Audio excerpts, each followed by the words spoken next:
Good evening, YouTube world. I'm your host, Paul Italia. If you haven't already, please make sure you subscribe to the channel. We got the Arm Wrestling Buzz crew in the house. We got Matt Hollywood Conley Ah, we flexing got those guns. it. That's What's it. up? What's up, Matt? How you doing today, brother? I'm doing good. Very, very well. It's a good day. We're excited. We've got some interesting people coming on the show, and yeah, it's lots and lots to talk about. Hell yeah, man. So I kind of been keeping it a surprise for everybody of who's coming on. Don't want to give out no hints or anything. But before we bring them on, let me say what's up to everybody in the chat. So if you're in the chat, just say something. Let me know you're there. We got Swisher Sweet in the house. We got Sozy, 98 Arm Wrestling. Grandin, what's up, brother? How you doing? We got Drew 24, the best moderator in the game. And we got Intrinsic Media. I don't know. I probably butchered that up. Yeah, Barry Bourne. intrinsic media. That's the guys who did the production crew from AWE on the weekend. Oh, I'm sorry, guys. What's up, my Australian friends? How are you guys doing? It wouldn't be right if I didn't butcher your name up, anyways. That's what You I'm got to known for. Italianize it. It's Yeah, got I to be give you a new Italianized. name. Everybody gets a new name with me, bro. And we got the other Paul Lynn in the house. What's up, brother? How you doing, my man? So yeah, guys, we had a bunch of great events this past weekend. Matt, how did AWE go? Yeah, fantastic. We had a tremendous event. Very, very happy with everything. The footage will be out as soon as possible. We've been working on it. I've literally been working on it nonstop, day and night. And that's not an exaggeration. I haven't slept in the last 4 days because I've been working on this footage the entire time. So, yes, but it is very close. The files are massive, which is one of those things that has been a bit of a reason for the delay. It's just such huge files, and then to even just get them on the computer takes an hour or two, and then to get them into the program, and then every edit you make, it's yeah, it does cause some delays with that. But we are very close to having it all out and ready to go for everyone to see. But overall, the event ran fantastically. We had a sellout crowd, and the room was completely packed. We had a lot of people from around the country that came along and jumped on the after pool tables that we set up. I only heard positive feedback from everyone that was there, so it was definitely a very, very good event. Hell yeah. And we got Travis in the chat and he goes, during the Yankee, and bro, we up 5-0 right now, baby. So yeah, I got the girls sending me all the updates and all, and they're giving me hope again. I think the sleeping giant has woken, and we've been waiting on Aaron Judge to do something. And first inning, cracks a home run. Jazz comes up and back-to-back home runs. Stanton even gets in there and hits another home run. So things are getting interesting. I thought we were down and out, but let the comeback continue, guys. Not gonna get my heart set yet, you know what I mean? But we still got a long ways to go, but they're showing some life. So, at least it wasn't a sweep. That's would have been pretty embarrassing. But we got crazy Uncle Jim in the house, Tall Paul, School Lady Boy, bro. What kind of name is that one? RHCP, Bronx Bombers. What's up, brother? Hell yeah, representing the Yankees. And we got Osgo. What's up, bro? How are you doing today, man? So, with that being said, I want to introduce today's guest. He was another person that threw an amazing event this past weekend. It was them and the M Spot. It was the City Slickers versus Country Folk, and he's going to give us an update of everything that went down. So, let's introduce Steve Fernandez. What's up, brother? How you doing, my man? What's going on, man? What's going on, guys? Hey, mate. Hell yeah, bro. So just I was just saying the Yankees are on their comeback right now. So Yeah, that's what I'm talking about. hell yeah, man. I'm excited about that. So Steve, we know you had that great, amazing event this past weekend and all. So I want to hear all about that. And let's start off from the beginning, bro. Let's give us all like the behind the scenes. Like, I know you guys were all traveling together. You were getting a bunch of content on the way. So I kind of want to know all the details before we get into the actual event. No problem. Yeah, so we started here. Everybody slept over. Well, the majority of people, I want to say, slept over and everybody came around like 2 o'clock, 1 o'clock in the morning. So I want to say pretty much everybody almost slept over. But everybody's sitting down, laying down. We're kind of having a couple of drinks, smoking, having a good time. Live stream went on at 3 o'clock when we had the party bus there. The party bus was great. You know what I mean? So I want to say like there was 15 people all together. So it was definitely a party going on there. I'm going to be posting a couple of guys posted a couple of things here and there. I'm going to be blasting off a couple of videos for the first day, second day, third day, and everything else like that, and more pictures too. I just want to make sure it's all done. And went off to JFK. We're live streaming there, and then we ended up flying to Seattle. Same thing, ate something, live streaming. Everybody was having a good time. Flew down to Bozeman and had to get a 15-person bus. Drove 3 hours to Great Falls.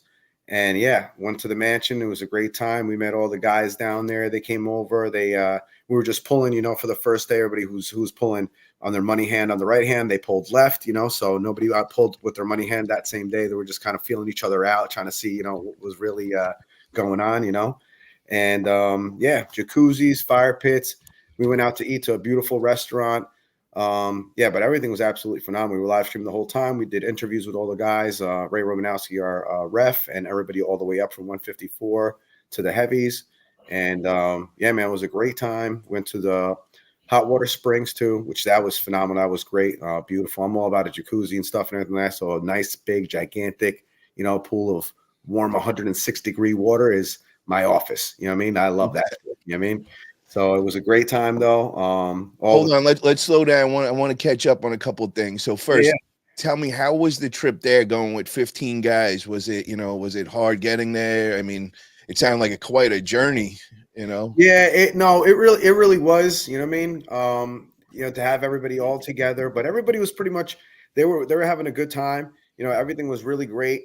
But it was like it was a lot, man, because everybody was all over the place. I ended up in the back of the fucking plane every single fucking time. So I was just in the worst fucking seat next to the fucking bathroom. If they put me in the fucking bathroom, I would have had more room. It was just ridiculous, man. So my seat was shit the whole time. And everybody was laughing because I was like, hey, hi guys, passing 17. What's going on? I'm probably gonna end up in the back, going to fucking 27, 28, 29. 30. I'm like, fuck, do it again? You got to be fucking kidding me. But in general, everybody had a good time. I was taking a little bit of live stream while we were on the airplane too and everything, and filming everything while we were down there, taking pictures.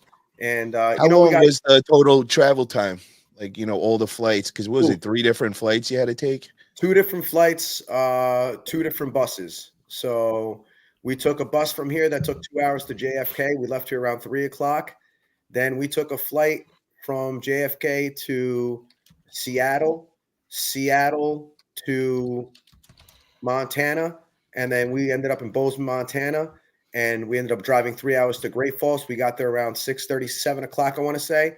So we started at 3 a.m. and ended up 7 p.m. at the mansion. Oh, that's a lot of travel. It was a lot of driving. It was a lot, man. It really was. The traveling was ridiculous. 2 buses, 2 planes, you know what I mean? So it was a lot, but in general, it was a great time. Everything was great. A couple of guys that we sat there, Dakota, Brian Parliament, Zach Monroe, that was that 154 class, great guys, so they had a lot of great people there that I've known from before, from Mac, from the Mac tournament with Ian Carnegie, that Dakota was there. Brian Parliament, we were on a podcast with him before. He's a great guy. Zach, I've been dying to meet. He was their 154 guy. He's a great guy, man. Really fast, really quick, but obviously, Garrett's a little bit too much. It was a little bit too much for him, but he did had a great time though. Hell yeah. So, all right. So now you rolling up to the big mansion and all. What was your first thoughts of that? Was it everything you expected? So, I want to be honest. So I rolled up to it and I said, this isn't a fucking mansion, right? So we went inside. Don't get me wrong. It was a beautiful house. It was gorgeous. 2 floors. It was a gigantic house. Don't get me wrong. But it wasn't what they make it cracked out to be. It was still gorgeous. Everybody's like, no, Steve, what are you saying? It was a nice place. Don't get me wrong. They had 4 swings outside on the deck before when you were walking in. So it was nice. Don't get me wrong. The outside was beautiful. The double decks were gorgeous. Jacuzzi. We had our own space and everything like that. Downstairs was huge. Upstairs was huge. I had my own tub in my roomed, dual vanity, dual shower. I'm making it seem like it's worse, to tell you the truth, but it was real beautiful. It was, you know what I mean? But it's just I can't wait till we have the one that we go to Florida, because that's going to be a little bit set, a little bit different. And yeah, but it was good. It was good. It's just not as big as I thought it was going to be. Yeah, I've had that experience a couple of times before, where you look on Airbnb and, it looks a lot bigger and grander. And then when you get there, and just like you said, it's still ill, but it's not like, oh shit. So, Yeah. Yeah, from the outside, when I looked at it, it looked great. The pictures were beautiful. I even posted them. I don't know if you guys seen them, but from the back view, it was as big as you thought. This is what the problem was, right? So the bottom floor was almost like underground, I would say. So when you're looking at the house from the front, it doesn't look as big. But if you're looking at it from the back, you could see the whole other section with the jacuzzi, the 1, 2, 3, 4, 5 beds, 6. There was I don't even know how many beds there was downstairs. You know what I mean? There had to be 1, 2, 3. I think it was 4 bedrooms downstairs. They had their 2 bathrooms. So it was big, but you couldn't really see it from the front. The front just had that first floor. And then when you walked in, they had the deck in the back, and then you went to the downstairs and it had a complete other, house, I would say. hell yeah. So how many people are crashing in the house now? And, did you set up the cameras the way you wanted and all to grab the content? So the cameras was a problem as soon as I got them here. We started trying to connect them here with Dan and Jen and Melissa, and they just were not working the way we wanted to them. Wirelessly, Bluetooth. It was just a fucking mess, to tell you the truth. There's about 3 cameras we were trying to use. So at the end of the day, I was like, you know what? Let's just live stream it through, anyone's and everyone's phone as much as we can. We'll set up the phone there. And then we kind of did it like that because just the cameras weren't working the way we wanted them to. So that's fine. It was what it was. It ended up being decent, the way we did it. Now, Robert Kelly's going to help us out with a completely different upgraded film crew. He's done the Challenger series. He's done East First West 14. He's on a different level. You know what I mean? So we're going to use him for the next one in Florida. But yeah, it wasn't as it was good. It wasn't the best, is what I was trying to say, to be honest. Yeah, Robert Kelly's the man, bro. I've been watching him from the beginning when he first started, and now each event he just gets more and more equipment. It gets better and better at what he does, and I got blessed to be able to get a bunch of. We were throwing events. Well, I wasn't throwing. I was competing in Florida, and Robert Kelly was the man there. And I was just so impressed that at the end of how much equipment he had and how professional he got. So definitely shout out to Robert Kelly. He is definitely coming to film guy for all arm wrestling events and all that. Yeah, all the top notch. I would have to say, like you said, our arm wrestling events. He's just going to do right now the Arnold's in, I think, Texas or something like that. So he's just all over the place right now. He's going to do Montana arm bending championships with Joshua Wilson. I mean, which is he's on point, and he's going to be doing ours next too. Same thing when we do in Florida. So he's good, man. He's really good. I've been hearing and I've been seeing, but nothing but the best come out of him. So yeah, man. Definitely shout out to Robert Kelly. So what would you do different now as far as like knowing everything and all that, as far as the setup and, and did you do kind of like the reality show setup thing, or that really didn't, it kind of fell through with all the content you were trying to do with that? So the way I wanted to do it wasn't set up the way I really wanted to. So I'm going to have to do it in a different set way. And this time we're probably going to have all the competitors in one actual mansion, with 24 plus people, and, have the actual set up, the crew, whatever it is, 5 cameras or whatever it's going to be going on, set up all over the house, or, one in the living room, one outside where the jacuzzi is, there's going to be a jacuzzi in every house that I go to. So I can tell you as much, everywhere we go, it's going to be a jacuzzi or a pool if it is, but a jacuzzi definitely. And, set it up in living rooms, dining rooms, kind of what we set it up. We set it a couple different places and have 2 different places where the guys can, practice, slowly by themselves, so they can't see exactly what the other guys are going to be doing, and then at their own time, if they want to pull left or whatever their money arm isn't, then they can pull together whatever they want, But I know there's going to be some guys that be like, I don't want to pull in front of him, dude, because, I just want to make sure that he doesn't know what I'm doing before I do it. You know what I mean? So, and I respect that, 100%. So I'm going to have 2 different separate rooms for them to pull, and then one room for if they want to all pull whatever they want on their arm that's not their money arm, then they can do that too. A good suggestion that I could give you is have somebody on the ground there, whatever state it is. If it's going to be Florida next, have them go over, put eyes on the house. This way he could go and take videos. And that's what I used to do with my man, Matt Craig, because we learned, like I said, a couple of times we got some and it wasn't what we expected. So then from then on out, he would literally drive to the place, take videos. He was even crazy that he would go and knock on the door and ask the renters in there if he could just take a quick look and all that shit. And I'm like, nah, you can't do that, bro. But he did that a couple of times, bro. It's pretty cool. Yeah, no, but you're right. We're thinking about maybe teaming up with Mikey Olivia. So we're seeing if everything can go the way it's supposed to.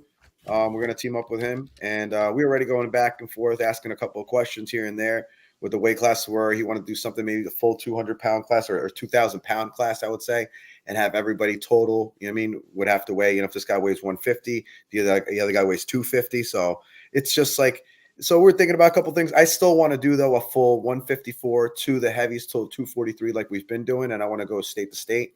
And also if he can, grab whatever it is. And if he can't grab all the guys from Florida, I completely understand. That's why we're tri-state arm wrestling. It's going to be other guys from New York, Pennsylvania, New Jersey around from what we can get. And the same thing will happen with the guys from Montana. They got guys from Canada, Washington, Utah, and Montana. There was actually the least amount of guys that were on their team, I think, were from Montana. But that's, all good. If that's what they needed to do, that's what they needed to do, Well, Florida's got every weight class, man. You shouldn't have no problem. They're gangster down there. There's so many different teams to pick from, and they got some official pullers, and they got their whole ranking system, so we know exactly where everybody's at. So I don't think you'll have a problem down there. No, and then as far as getting a house, I mean that's pretty easy, and there's so many guys there that you could just ask to go and check it out. And then the other thing I would do is just have them go right out front with the Wi-Fi and check the Wi-Fi and all. Yeah, that's a big deal, man. That's very smart, Paul, from what you're saying, because we did have a good connection, thank God. But like you said, last thing you want to do is go to a fucking house and have some shit fucking, service, and then everything goes to shit. Nobody can see or hear anything what's going on. So right there, the show's kiboshed. It's just, so. That was the other thing that we used to do is at the events, we would ask whatever venue was holding it. We'd ask them to get the private Wi-Fi password and not allow the public on it, and we'd put our own little lock on it. So this way that, you don't have all these people, because you would go test it out before and, there's nobody on it. But now the day of the event and you got 100 people there all using the Wi-Fi, all of a sudden you would get a horrible feed and all. So we learned that during the way. That was something that, might be something to think about as well. Yeah, definitely something to think about 100%. Because I was actually doing the same thing too when I was going down there. I was thinking in my head, I'm like, man, beyond all those fucking camera problems we're having, imagine if there's shitty fucking Wi-Fi. That shit is done from there, So, but it was good. Everything was rolling good. Live stream went really good. I did all the interviews with all the guys, which was really great. Everybody got to know everybody a little bit more, about what they do, how long they've been doing it for, what team they pull for, so you get into a little bit more of this personal, level on the guy. So, you want to see if you like him or not, or if he's a little bit fucking, if he's a dick or, so it's nice. It's good to know somebody a little bit in the personal. All right. This better be a lie. RHCP saying the Dodgers tied it up. Fuckery. This better not be. Does anybody confirm that? Is it fuckery? Is that what he saw? Is he? Oh my God, it's tie game right now. Holy shit. Oh shit. All right, we got to cancel this show, guys. My bad. Oh, damn. Okay. All right. What's the score overall in the series? Is it 3-1 Dodgers up? We were down 3-0. Came back yesterday, and we can't lose another one, and it's over if we lose. So we got to win this one. Okay. But oh my God, what inning are we in? 6. Damn. Okay. Well, it's gonna keep it interesting. So, Steve, I want to now find out. Let's hear about all the event, and then I want to get into what you got coming up, because you're talking about Florida and all. But let's get into this one. Let's kind of break down the night and how did it all go? Were you because I know you were going in there thinking you guys were just going to totally dominate and all, and it seemed like went down to the main event. That was like a tiebreaker, and shit got crazy over there. So, were you surprised at some of their country folk pullers? Yeah, I really was. I did not think that they were going to be that strong. fur, that pulled Roger, and there was a couple of guys too. Same thing with Hunting that How pulled about that Sean Lester I told you about, dude? Remember Sean I said Lester, dude. Jesus, dude, he is I no told you. fucking joke, man. He really is no joke, man.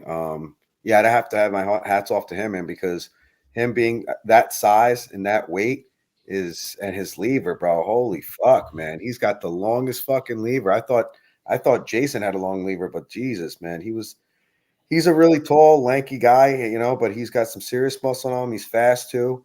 And I did not think that about Sean at all, man. Honestly, I thought Jason had it, but yeah, shit, man. I knew right away. I was like, and you guys didn't know who Sean Lester was. I was like, oh man, you guys about to find out because we've been hearing about him, and every event he would go in, you just knew he was winning. This kid was like a young phenom from the beginning, and I think he disappeared for like the last year or two, and now he's making his comeback. But I've Yeah, always, anytime I've seen him come in, he just mopped the floor with everybody and make it look so damn easy.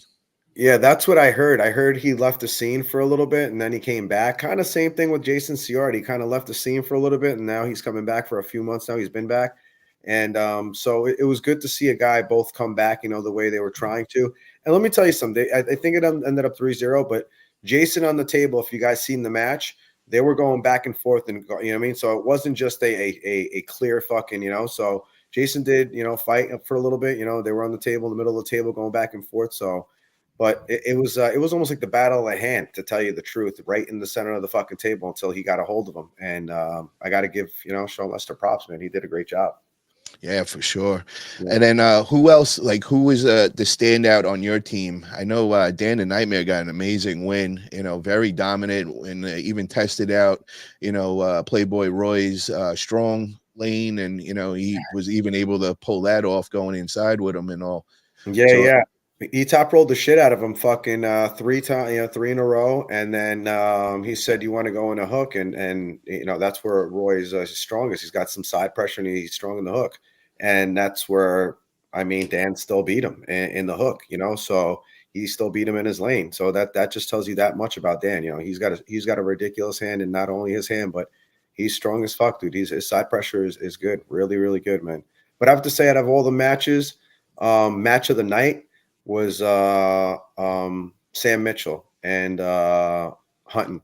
oh, They had that comeback! Sam Mitchell was down right Sam away, in Mitchell which I was 3-0. pretty in shock. Yeah. Oh yeah, and Sam Mitchell's an absolute beast, and I had to really call him out on their replay, and then because they already had him up there with almost interviewing, and I was just like, so I was screaming at the top of my lungs. Finally, we got it, and it was a foul. It was, and that's another thing too. I'm never going to do that again for bobbles. If anything, it's going to be running fouls or straight strict. On the pad, you move your fucking elbow off the pad, it's a fucking foul. You know what I mean?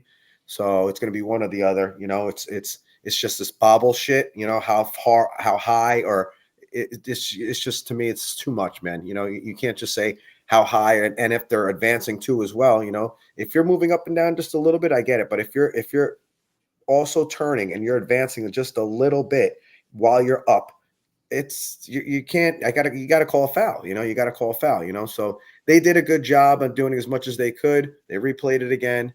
I would honestly want to see Hutton and Sam Mitchell go at it at out of 7, and no bobble rules or anything like that. The elbow stays on the table and they go straight off like that, and then we'll see exactly who wins out of 7. I think it'll be a different story, even though Hutton's a fucking beast. Don't get me wrong. He had a hell of a fucking match, but Sam should have led with his fucking press, man. I don't know if you saw the match, but after they went back in and then he lost 3-0, it was 3-0 Hutton, and then the foul on Hutton, which was 3-1. Sam came back really strict, really quick with a press, came in, pressed him easy. So I was just like, as soon as I went back up to him, I was just like, dude, just going with a press. Don't even fucking hesitate to do anything else.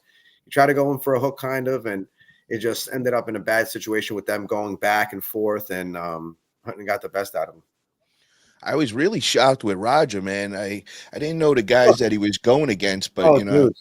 I was in shock with that, man. It looked like Roger just wasn't in it mentally. I've seen Roger where he comes out more intense and all. I don't know if it was the travel or maybe it was just those dudes were that good and all. But what was your take on Roger's match? Both matches. I would have to say Roger's match was good. He was all in it 100%. So, and he told me, right or left, he just told me straight up he underestimated both of them, really. So and I can completely understand that these guys came in strong as fuck, both of them. One bigger than the other. He was going 230 and 240, so he went left and right hand. But you have your bad nights. I think Roger had a bad night, that night, because I've seen him pull, other guys, him when he's 100%, and he's been doing his table time and everything else. He's, he's beating Uncle John. You know what I mean? So, and Uncle John's no beast, dude. No slump. I mean, he's a great puller too. So Yeah. it just shows, sometimes somebody can just be out on their time. They're not, they're not 100%, but that's what he told me. He's going to put in more table time, drop down to 220. And at 220, he's going to be an absolute fucking monster. Yeah, for real. I could see that. You And Murphy, yeah, Paul Italia right now. I'm talking like the third person, but yeah, I'm 176 now. We dropped down a weight class and all, so I'm lean and mean right now. So we're gonna be attacking the 176. I'm done for the 198 class. I want to eat more clean and be more near my natural weight and all that. So, oh, there you go. Yeah, man, that's what I'm saying. Roger is a beast, dude. I He's an forgot absolute, about that. Holy shit. yeah, man. So that's what I'm talking about. He's beat high level guys, man. So it's just it did stun me a little bit because I did expect Roger to win. I expected him to win right. I didn't know what was going to happen left because the guy just got out of IFA Worlds and he just came in first. You know what I mean? So I was a little bit, and I know Roger's left isn't as strong as his right. So that was kind of a little bit iffy. I didn't know what was going to happen, but I had Roger winning right hand and maybe left. I didn't know what was going to happen, but it just wasn't his night, man. And then he should have gone in for a hook after he tried to top roll him. He lost 2 in a row. And we were talking about him going into a hook. Afterwards, we go outside and we had him coming, Roger and his, guy that he was pulling, I think it was Fur that came in. And then afterwards we were talking. He's like, you should have just went in the hook. He goes, you were less stronger in the hook. He's like, you had me. And Roger's like, I thought I did. He's like, you did have me in the hook. He's like, so, it's just bad losses sometimes. And he wasn't thinking things through, I would say, as much as he should have. Tell us about this Vlad kid, man. What is he? The Vlad the Assassin? Is that his? I forgot his nickname, but Russian Assassin. Yeah, bro, that dude. I've never heard of him before or seen him, but I mean, just that name, I think, just makes you 20% stronger on the table, bro. That's what actually I gave him that name. Fucking, we were going back and forth, and then he goes, "What should I have as a nickname, Steve?" And I was just like, "The Russian Assassin." He goes, "Okay." So I was just like, so he put it in there.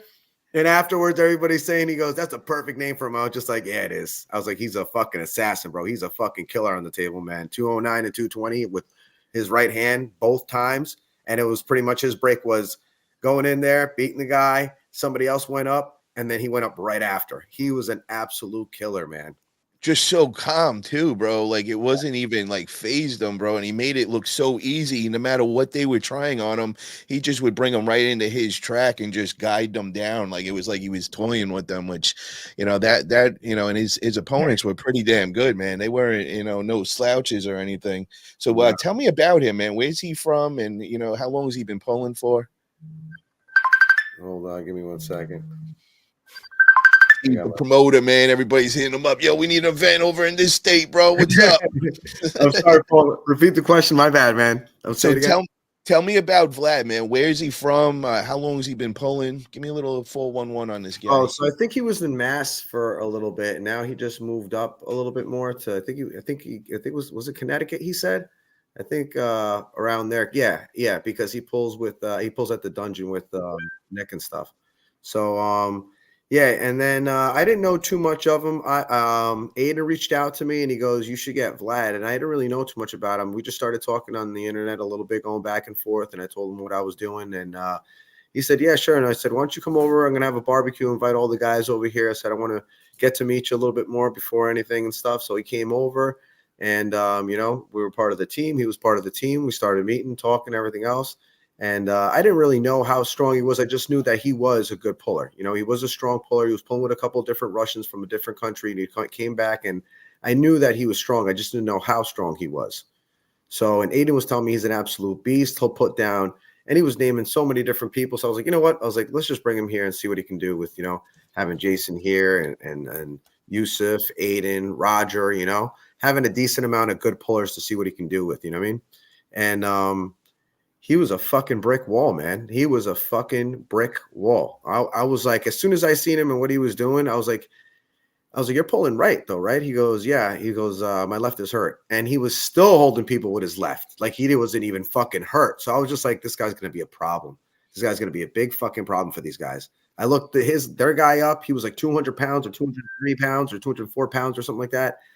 And I'm thinking the guy's not even as heavy as it needs to be. Vlad's a solid fucking brick, he's going to be a problem for him. And then one of their guys happened at 220.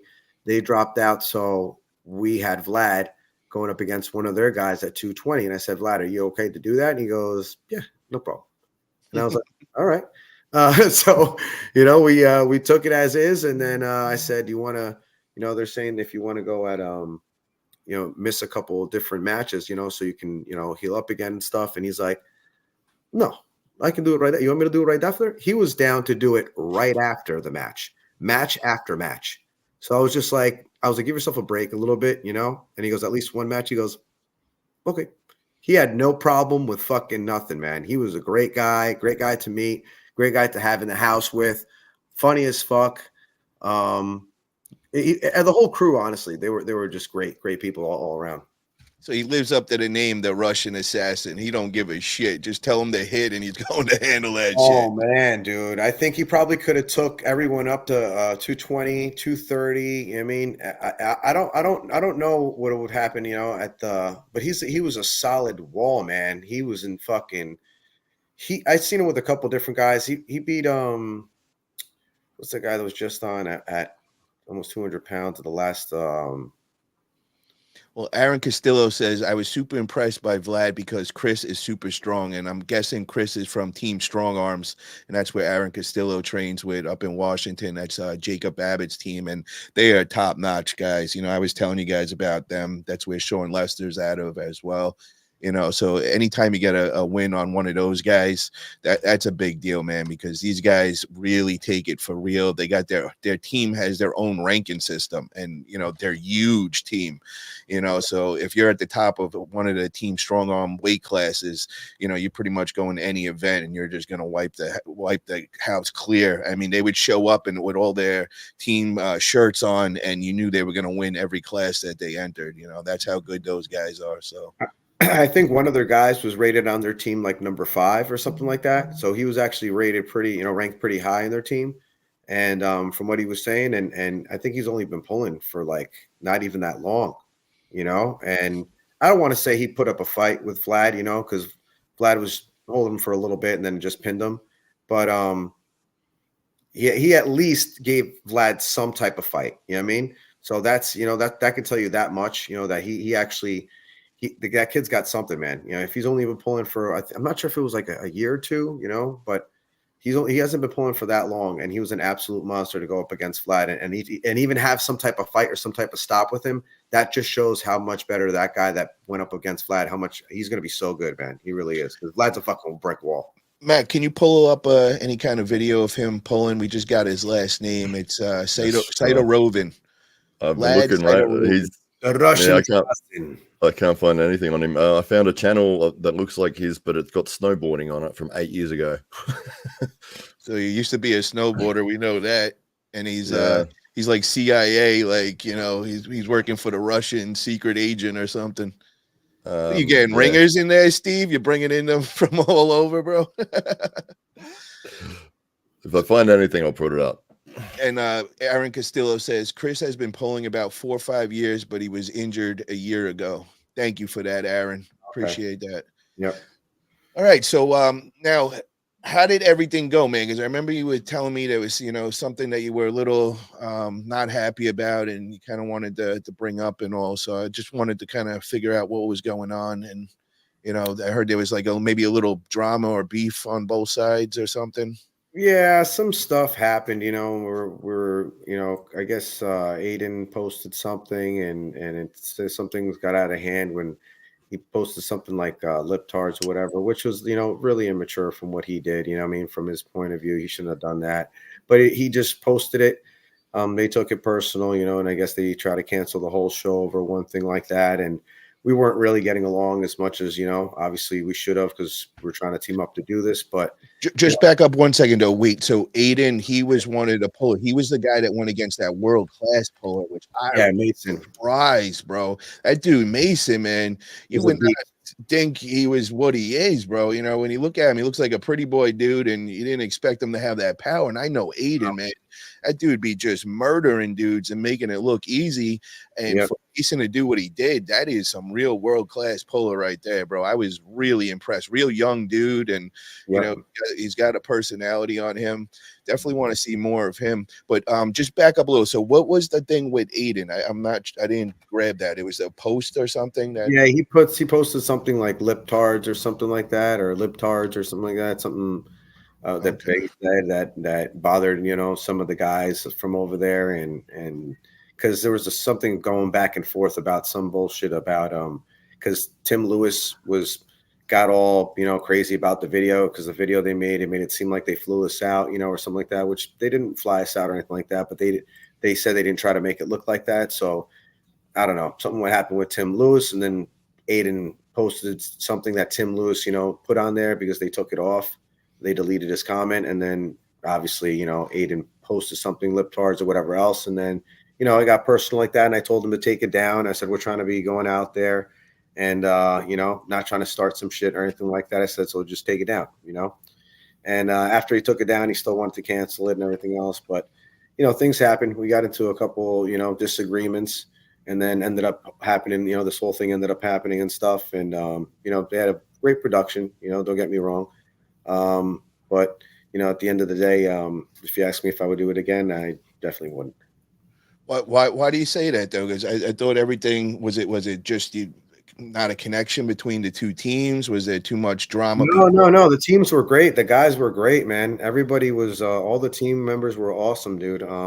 And even from their team, they were great people too, and everything else. It's just, sometimes things got said, and then, when to me, it's like when you say something, and if I ask you later, and if, we're on the same page, like what we just said before, we're all good. But if things change, and then you tell me something different after we kind of spoke about something, and then different things got said afterwards, and now we're kind of in a position like, well, what the fuck? Didn't we just talk about this a month ago? Now we're 30 days away. And so, some things like that.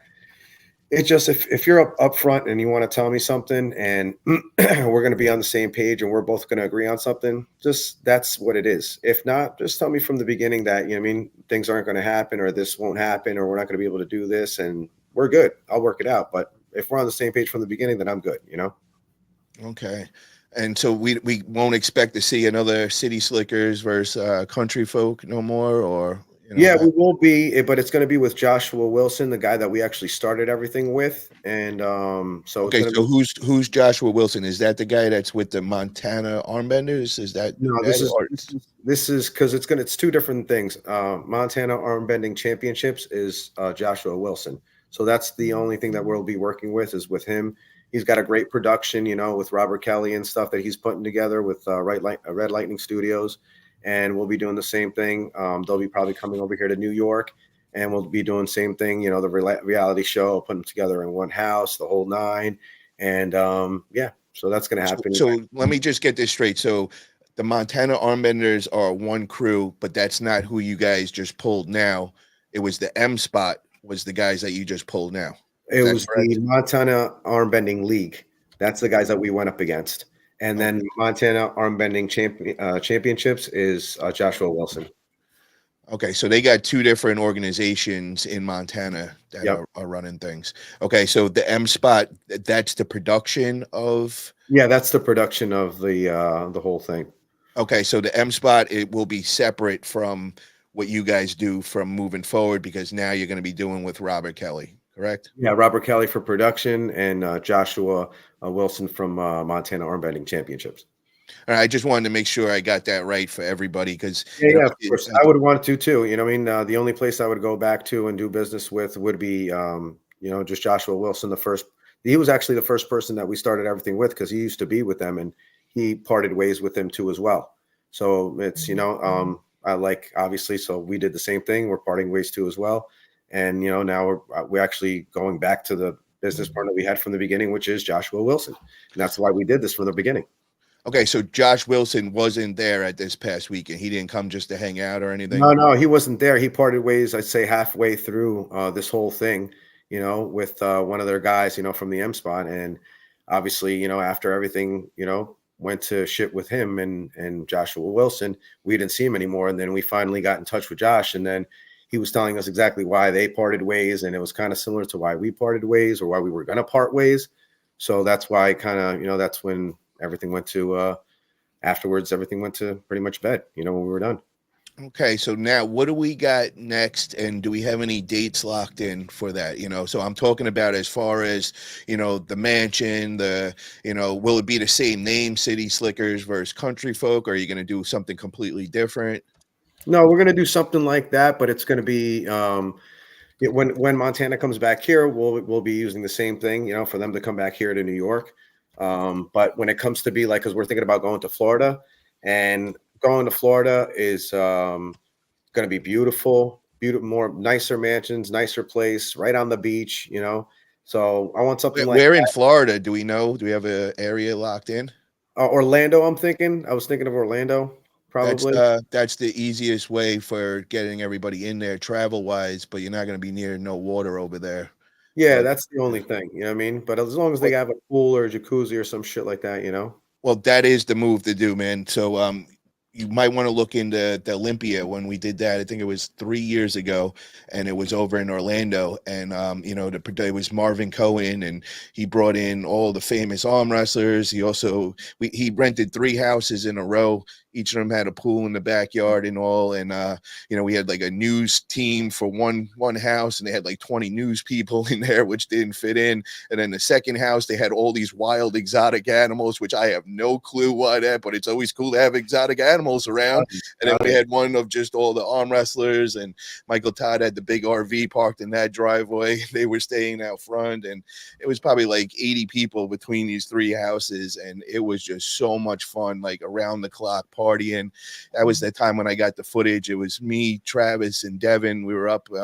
Travis is going on the work. I forgot what he was drinking that night, but I remember Marvin taking out a very expensive bottle. It might have been of whiskey, and he had no intentions of opening it. He was just trying to show off, like, oh, look at this bottle. Travis just grabbed it right out of his hands and popped it right open right there. And I thought Marvin was going to have a heart attack, and that just started everything off. And then next thing, Devin and Travis are going at it at like 2-3 o'clock in the morning in the living room, and all of a sudden some lady comes running down the stairs with a baby alligator, and she's like, "You're scaring the animals, you gotta stop this shit." And we all just looked at her like, what? We just grabbed the table and went out front and finished the match up there, bro. It was craziness, but a lot of fun. But yeah, that might be something to check out. But you'll get some bang for your buck in Orlando. You could get some big ass property, and I would go crazy on the pool. Look for the sickest pool. They have the ones that look like islands and everything.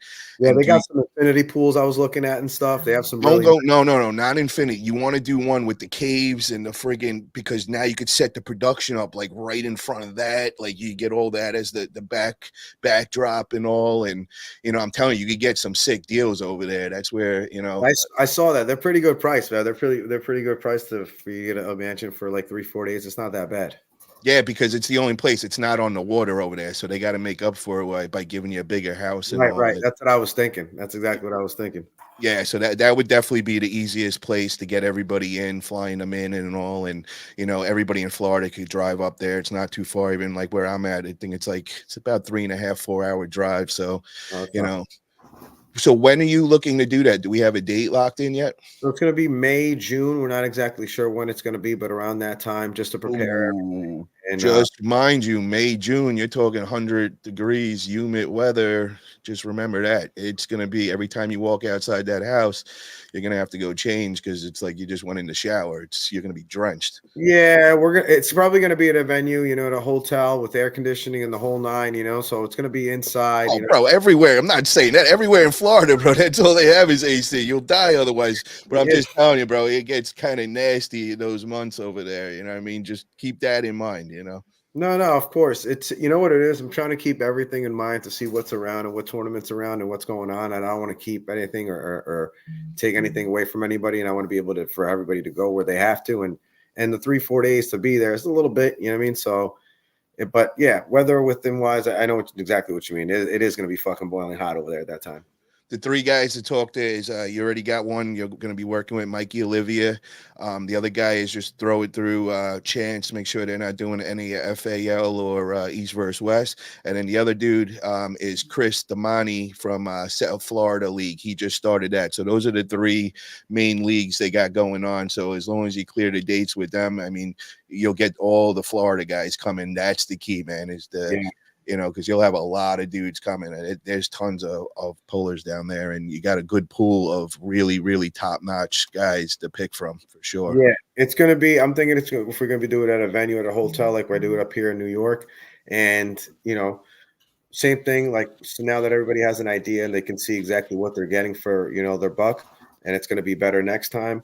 Probably charge something at the door. Probably charge something for a pay-per-view. Not a lot, maybe be $5 or something like that, but.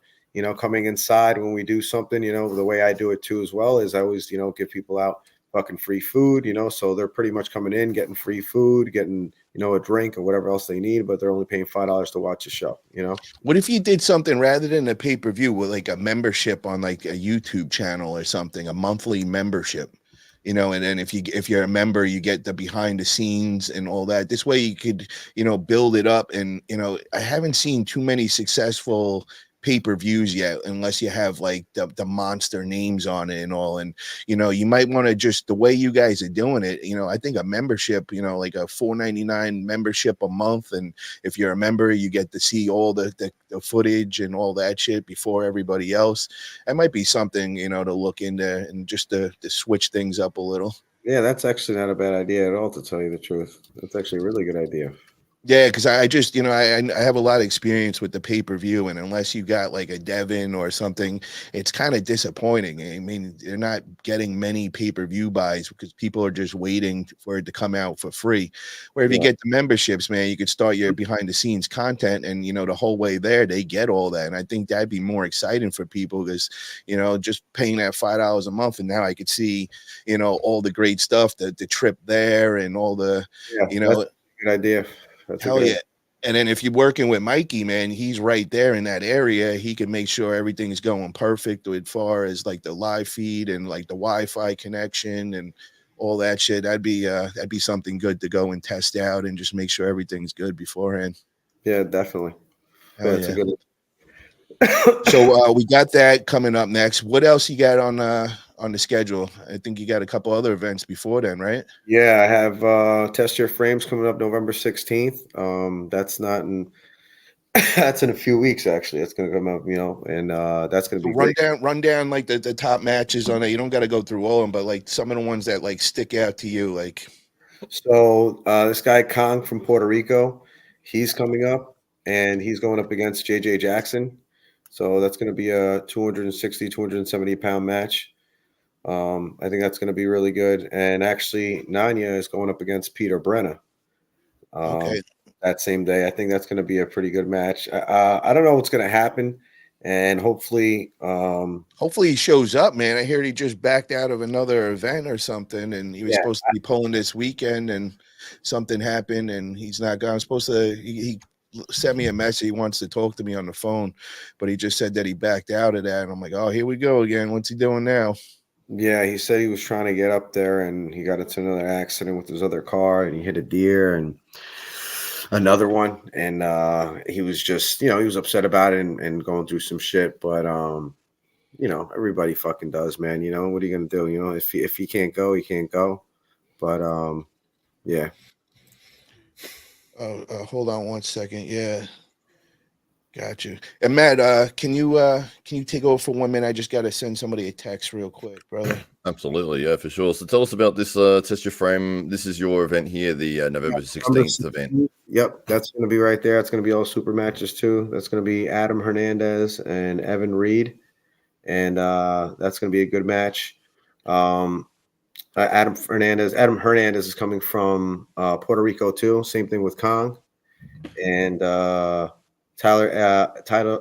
Edlin versus Seth Lutz. That's ridiculous. I seen them both go at it at the 10th annual New York State Championships, and that's going to be just ridiculous. Yeah, definitely. Yeah. Wow. So yeah, there's a lot of weight classes on there. You've got the pro, amateurs, the masters, and the women's classes as well, and it's free for kids to pull. Yeah, definitely. And then also we have Roger Learned and Alexander's pulling there too on the same day. So that's going to be fantastic. So that's at the Hyatt House. Where is that location? Hyatt House, Fishkill. Yeah, Hyatt House, Poughkeepsie. Poughkeepsie, right. Fishkill, Poughkeepsie area. 100 West Stage Business Center Drive, Fishkill, New York, 12524. All right. So, yes, November 16th. There's prize money there and everything as well. Lots of weight classes. Everyone that's in the area should jump by and join in on that tournament for sure. Yeah, definitely. Hell yeah. So, Mike Moore has asked the question. He goes, "Why have you stopped talking about East versus West matches, Paul?" We've been talking about everybody locally, and you know what I mean. And I gotta admit, man, like after all that shit with Engen and a couple other guys, it just like left a sour taste in my mouth. I'm one of those guys that, you know, rather than, you know, look at what they're doing, I kind of just, you know, put my blinders on haven't really paid attention. But, you know, I'll still buy the East versus West. But to be honest, I don't even know what most of the matches are. I think they got one coming up this weekend. You know, if we can sometime during the show, we'll go through a couple of them and all. But I haven't really just been paying attention much to them, to be honest, guys. What's up, Rios? How you doing, brother? So, guys, if you're in the chat, man, just please hit that thumbs up button. Let's get me in the algorithm. Appreciate it. And Steve, is there anything else that you would like to say, man, before we call it a night with you, brother? No. Also, I have another event that's going to be November 27th, and that's going to be at the Battle of E-Dubs. And also, I think there's 10 matches going on that card too as well, and it's all nothing but super matches. And that's going to be with Jarrett Nixon. He's the one that's putting that on. That's my man. Yeah, he's from Long Island, New York, Farmingdale, Buffalo Wild Wings, right? Yeah. Yep. Oh, hell yeah, bro. I'm just gonna miss that. I'll be coming back to the West Coast right before that, but you know, he put my logo on there, and yeah, that's what I saw. Yep. Yeah, I'm gonna be helping him promote it. I'll start firing that out there. Jaren's a good friend of mine. I really like him. He's in my area of New York and all. Great dude for sure. So definitely, guys, check that one out, man. Jaren Nixon is doing great things Long Island. If you guys are anywhere local, anywhere around New York, make sure to go support him. Even if you're like in Jersey or PA, it's not that far of a ride, maybe like 2-3 hour ride, but it's definitely worth it. There'll be a lot of great pullers there. You know, I'm sure Mike Aiello will pop in there. We know Paul Cruz will be over there and be some great pullers. So definitely get over there and show your support. And I'll be watching that during the live feed for sure. Yeah, man, definitely. Thank you, man, for having me on and everything, man. I appreciate it. Where can people get in touch with you, brother? If anything, on my Facebook, on Steve Fernandez on my Facebook, and also on New York Tri-State Arm Wrestling on my Facebook, and my Instagram is all linked up to that too. So hell yeah, man. Well, keep doing what you're doing, bro. Love all these great events. I'm really excited that you're doing one in Florida. Keep me posted with the dates and all that, and see maybe if I could possibly make it over there. I would love to come and support you. And you know, that is my home area. I'm right over in West Palm, so I'd love to check that out for sure. Yeah, man. I'd love to have you, man, at the mansion and stuff, so all the guys can meet you there. That'd be great, man, if we saw you there, man. Oh, hell yeah, man. So keep me posted with that. We'll definitely talk, bro. Definitely, man. We'll talk, man. Thanks so much for having me on the show. I apprate it. Have a great night. Go watch that Yankee game, man, and fucking do something that we can win, bro. Get your rally caps on or some shit. All right? The Yankees are up 6-5. Yeah, baby. Fuck yeah. All right. We're still in this. We're still in the money. All right, bro. Have a great night, Steve. You too, man. I'll see you later. Yeah, Uh, man. So he's doing big things, bro. This dude never sleeps, man. It's like one event after the other with Steve, bro. He's keeping it busy. I love the energy he's bringing, and to hear Florida up next. Oh, that is fucking amazing, right there, bro, for sure. yeah, absolutely. I can't wait to see it. And it sounds like they did an amazing event for the City Slickers versus Country Folk as well. I haven't had a chance to watch any of the stuff yet. All I've been doing is just editing the entire time. But yeah, it's great to hear that promoters are putting on shows, and then after the show, they're ready to go with another one. Which shows you that they're all in, they're invested, they've got a plan. They're not just a one and done sort of place. Hell yeah, hell yeah. And we got right here. It says, did you see Ryan Bowen interview? He has asked who wins between Borman and Lachlan. He said Borman for sure. Did you hear that, Matt? I think Ryan has been saying that a bit. I would say that Lachlan would have opposite opinion on it, but and even Rickard, he wouldn't go out and publicly just say, yeah, I could beat Lachlan. But obviously they're very close in training partners, and they work to try to get each other better and better every week. But yeah, I don't know. From what we saw on the weekend, and I can't give any of results away or anything, but Rickard Bornman is an absolute phenom. So yeah, he's incredibly strong. I think the tensions are rising though, bro. And I would just love to see one of their practices, because I know there's back and forth. And I know Lachlan went on interview and kind of said that he would beat him in a super match. And, when we had Rickard on here and we brought that up, you could see it was the first time I've ever seen him kind of like, throwing a couple of daggers back. Like, he was definitely feeling himself the other day. So, yeah, bro, we got to get that out soon, man. You got me like going crazy. I've been waiting every day. I've been checking the channel. I'm like, no, not yet. No, not yet. No, it's close, man. It's so close. It's almost done. It's like we're putting the last on-screen graphic stuff. That's pretty much the only thing we've got to go. But yeah, it's when you get these massive files, and you got to sync everything up, and then one of the audios is a little bit lower than the other. You got to boost all the levels, and then you got to go through and edit the echo you're getting from Jake's mic to my mic, and it's just there's a lot of little things that just take hours and hours and hours. And yeah, I mean, I thought that I could have done it faster than what it has been, but it's just an absolutely enormous undertaking. And yeah, so believe me, I want to get it out there more than anyone wants to see it. I want everyone else to see it. But take your time though. We want to see the final product like looking really shiny and nice. So whatever it got to take to make perfection, we cool with the wait, man, for sure. Well, you may be. There's a lot of other people that are very aggressively messaging me, and I'm like, I'm literally working on it at the minute. Like, I've not stopped since the event finished on Sunday. Wow. So Sylvester's Talone says Bornman versus Krause. Then, what is your thoughts of that, man? I think he might be a little too much for Krause. Yeah, well, I mean, he's looking phenomenal, and he's such a young man, 21 years old. His next opponent is obviously Don Underwood at Knuckles Up on January the 25th, which we can't wait to see.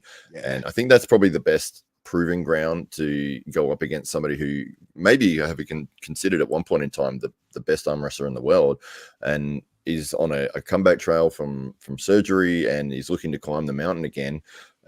Versus the young upcoming superstar out of South Africa, training through the Brisbane club with some of the legends in Australian arm wrestling. So we can't wait to see that match and how it plays out. But I think that will probably answer a lot of questions as to, well, is this guy legitimate or not? Because if you're going to beat Don Underwood, it's like, okay, you are heading towards those upper echelons in this sport. You can't just go in and cruise through Don Underwood. He's he's a tough opponent for anybody, no matter what.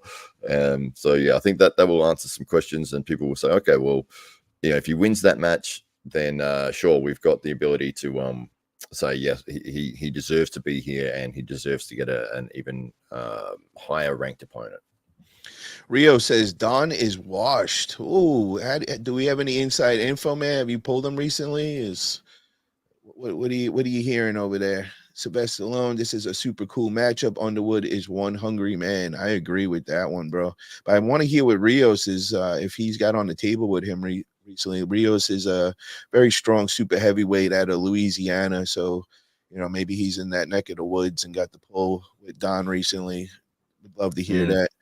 Borman is a beast. I'd love to see him at East versus West soon against anyone. Fuck East versus West, man. Let him keep doing what he's doing and everything else, man. We don't want to going to steal the athletes away and not let anybody else participate anywhere else. Fuck that, man. East versus West ain't the only place, man.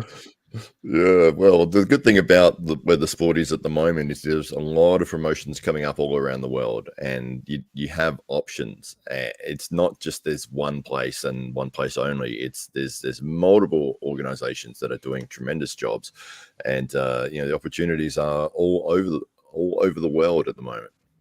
Hell yeah. So Ivan just says, just saw the M Spot ask for a link. Did I miss the interview? Speaking of that, guys, we just had the M Spot. He just came backstage, and we'd like to bring him on. He was the other half of this big past weekend's event over in Montana.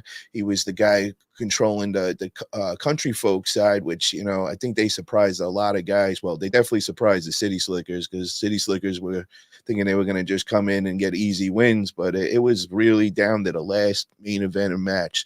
So with that being said, I want to introduce Gelder. What is up, brother? How you doing, man? You represent the M Spot. How are you, brother?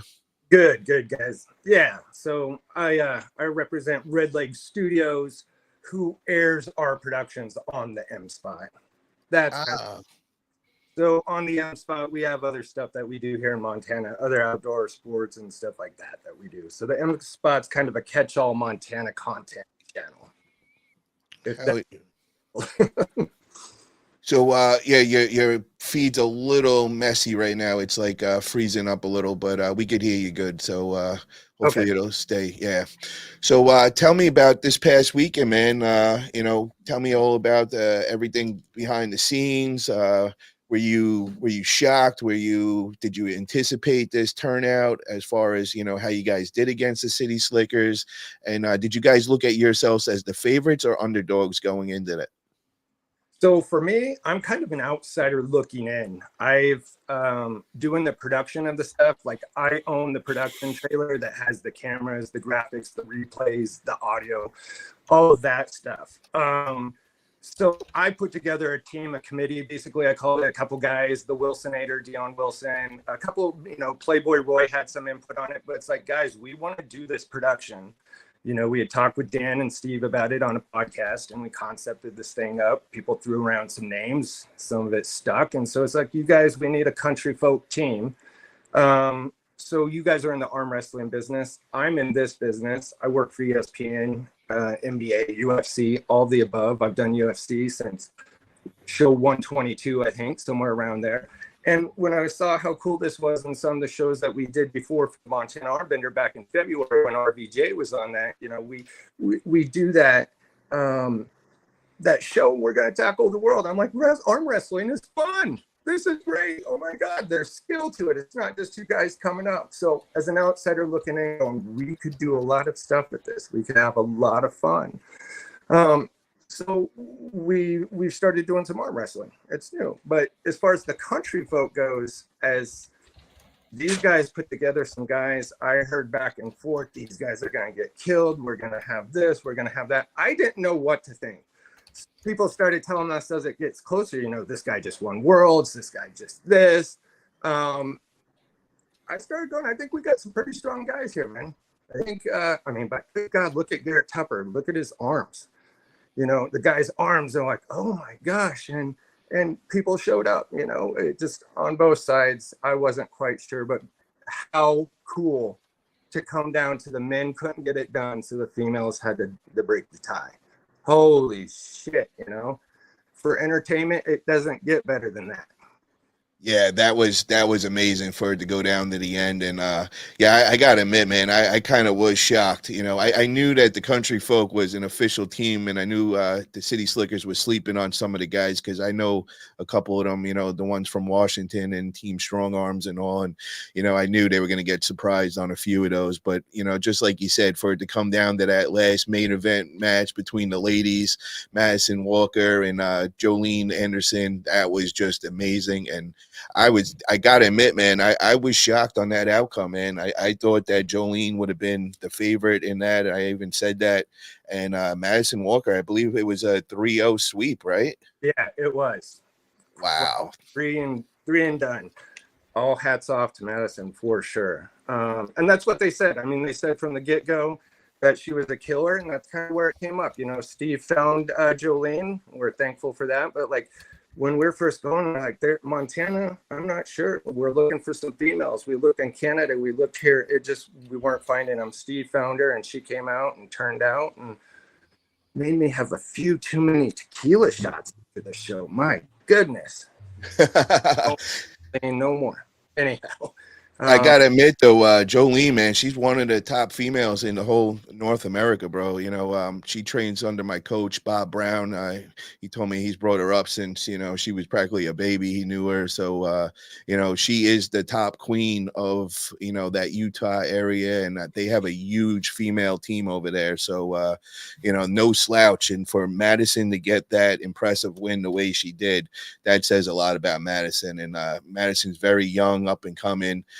She's got a legend as a father, Steve Walker, and it gets interesting because, you know, Steve Walker used to train with Bob Brown, you know, back in Jersey when they were a lot younger. So there was a lot of connections behind the scenes and all that. So great. Congratulations to Madison Walker. Really, you know, hats off to you. That was so damn impressive for sure. So tell me about, man, so what is so you're not an actual arm wrestler then? You're just you just like the sport. I'm a TV production guy that we have this company called Red Lake Studios up here in Montana. I've got a 20-foot production trailer, $250,000 worth of equipment out there that we come out and we do these live streams. You know, we can do 10 cameras, replays, the whole works. You see the show, that's what we do.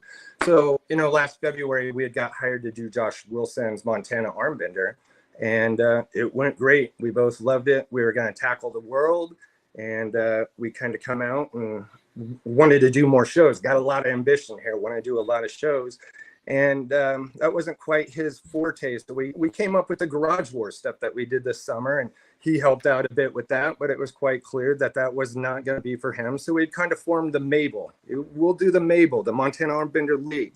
You'll see we'll do shows throughout the year, and then you can maybe pick from those guys and do some of your Montana Armbender Championship, as kind of branded it. And that was kind of what the plan was. We do Garage Wars, we do this, we do that.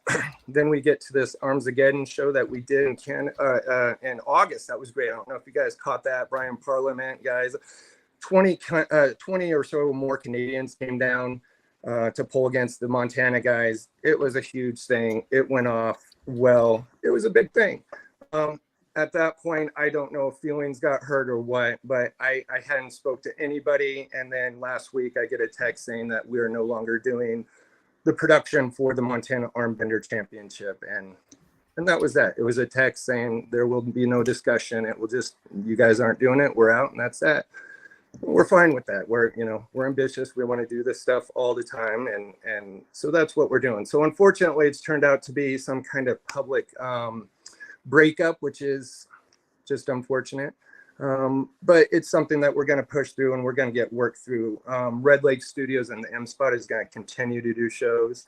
We're going to continue to do our Country Folk versus City Slickers. You know, we employed the team to get the whole belt buckle done, and we've got this badass belt buckle that some silversmiths here are actually making. That's going to be the prize. You know, we do all the materials. We get the table tents. We have these arms as fat arms and fat heads, and we want an entertaining show. You know, Dan has his head. His team's out there holding up his head. We have Hunter Broughton on our side holding up his head and their arms, having a fun show. So we know what we're capable of. We know what we can do, and we're just going to keep doing that. Albeit it's probably going to be branded under something different, just so there's no confusion the way that it is going on. So those Red Light Studios, do you guys have a link that people could check out? Yeah, absolutely. Go to redlakestudios.com. Otherwise, Matt, can you bring that up for everybody this way? If you got any guys out in the chat that are looking to hire you guys as production and all. Yeah. And Red Leg, it's my last name backwards. I'm Gelder, Gelder. It's red leg, not red light. For voice to text, I always think it's red lake, like the body of water. It is not. It's Red Leg Studios up here, if you can read that. But anyhow, guys, yeah, Oh, gotcha. that's what we do. And then we air the stuff on the M Spot. Very cool. Very cool. And so how do people get in touch with you? Where's the best way if they want to hire you as a production company? And are you able to go mobile? Does it have to be somewhere close to Montana? Are you able to get the East Coast? Like, what's the deal with all that? Nope, we travel. We have an esports studio in Vegas, as you're seeing on some of the stuff. Some of those shots are our studio that we do out there with esports. We go all over. We do it all, man. We just signed a big deal where all this content that we're putting out, arm wrestling and all that's going to end up on places like fight.tv, and all, Amazon Prime. You turn on any of your smart TVs and you can see all the free content that you can get. They're going to be putting all of our stuff on there, all the past shows that we've got now be on there, and the future stuff. They're just knocking down our door because they want actual live content, seeing what we're doing right then and there, being up in the action live. So that stuff is going well. We're excited about that announcement, and just more stuff is going to be on, and now it's getting to places where they are. And just hold on one second. We're glitching a little right now. We're not hearing what you're saying. We had everything up to the last sentence, and then it just went to sound like a robot. Went through the robot hell. How about now? Am I back? Yeah, you're back. You're back now. I'm in an Airbnb. It's probably the neighbors downloading stuff they shouldn't be. Gotcha, bro. Gotcha. So I got to ask you this, man. Yeah. Is it a little tricky, doing the production for an arm wrestling event without being an arm wrestler? Because that was one of the things that we definitely realized, like as far as when I used to try getting camera guys or photographers, it was a little tricky for them to know what they should be filming and all that. So how do you work around all that? So that's what kind of Garage Wars was for us, was a learning lesson just the same. If you guys want to click on that episode, that's the show from this weekend, is the first episode that's there that has the arm and the two arms together on the Okay. YouTube. Yeah, sorry, I'm seeing that. What was the question again, sir? So how is it Okay. doing filming, not really knowing the whole arm wrestling scene?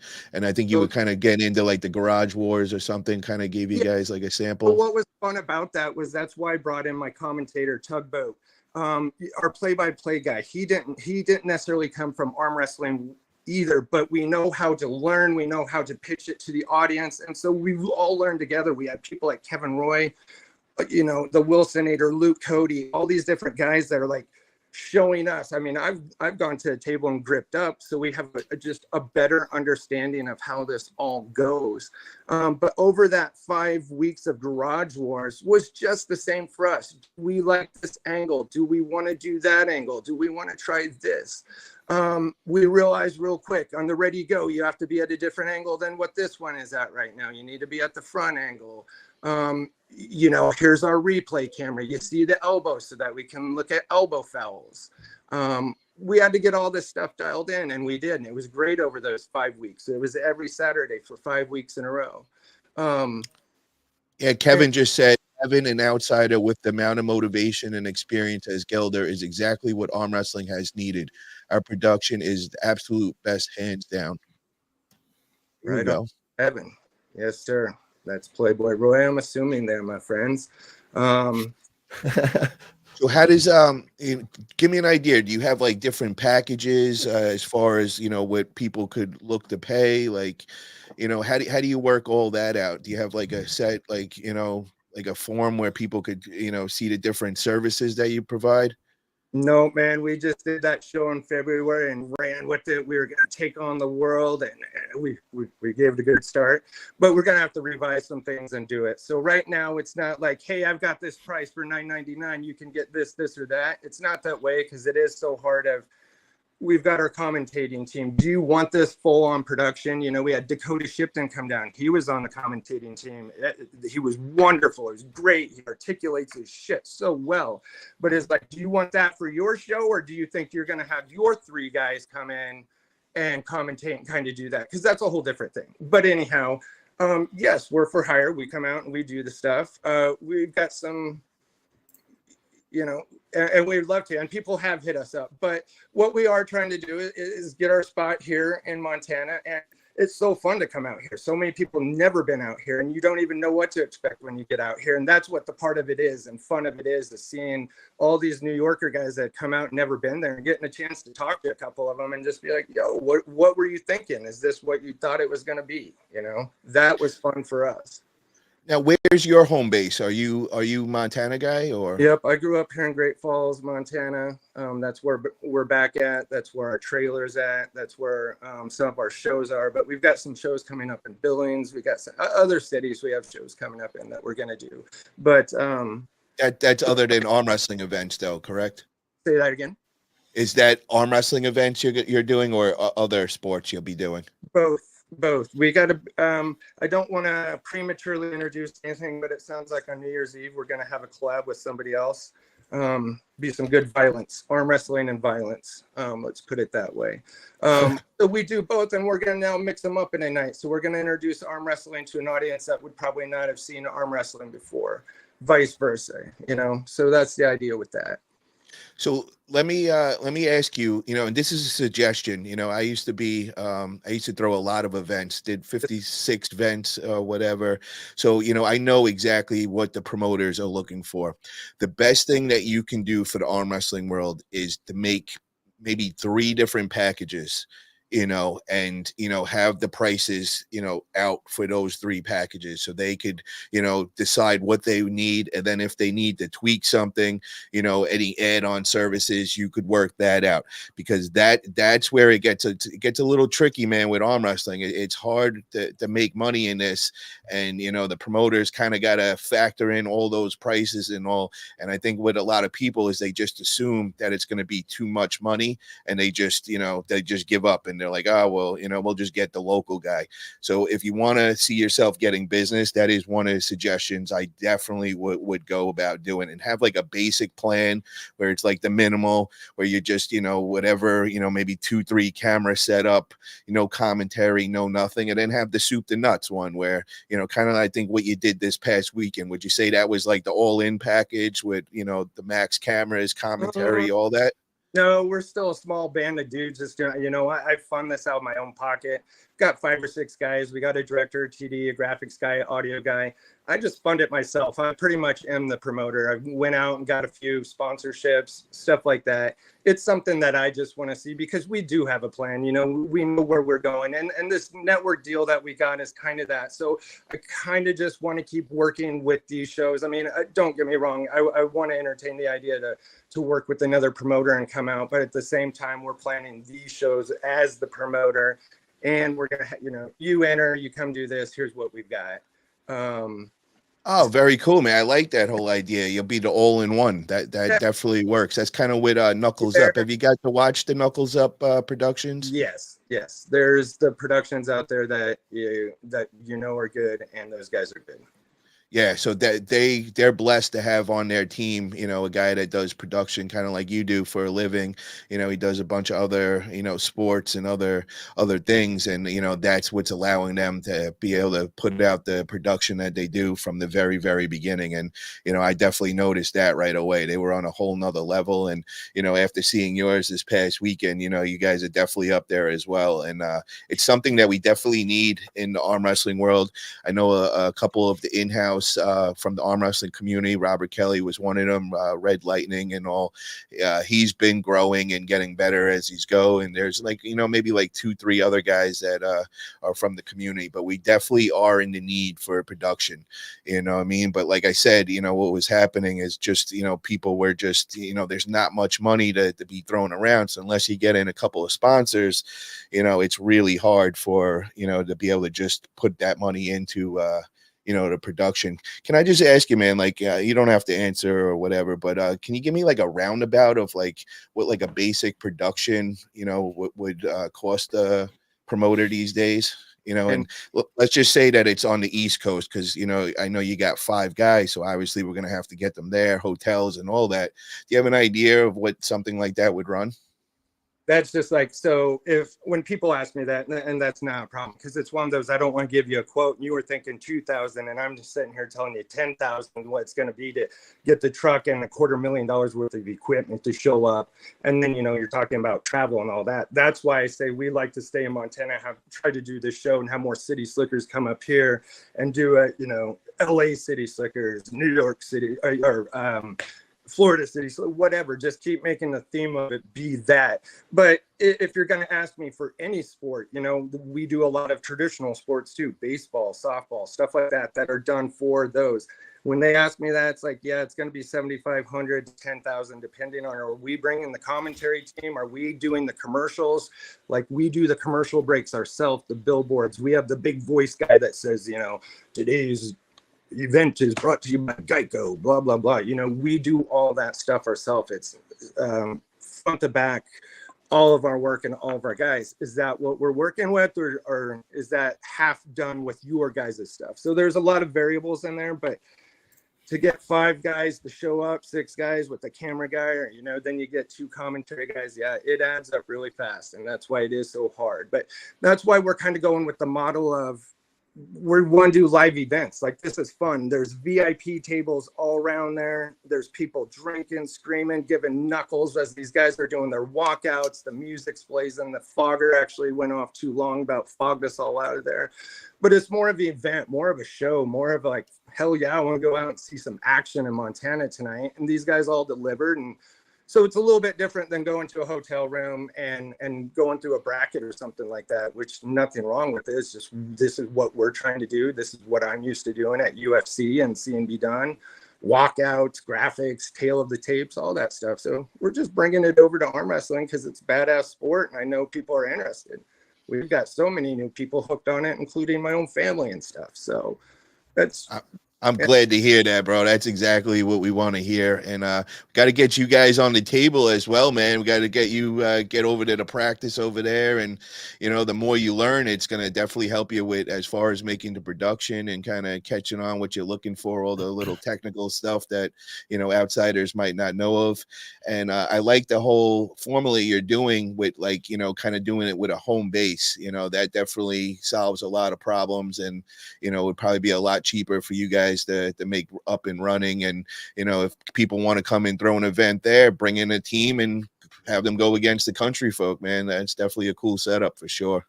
Yeah, and after this last show, a lot of other sponsors chimed in, what can we do to get hotel rooms for these guys, make it better, make it this, that. Everything's in the works. So we just had to prove that we could do one more. That was kind of some of the things of, I heard I might not be the easiest guy to work with as we're trying to get through this.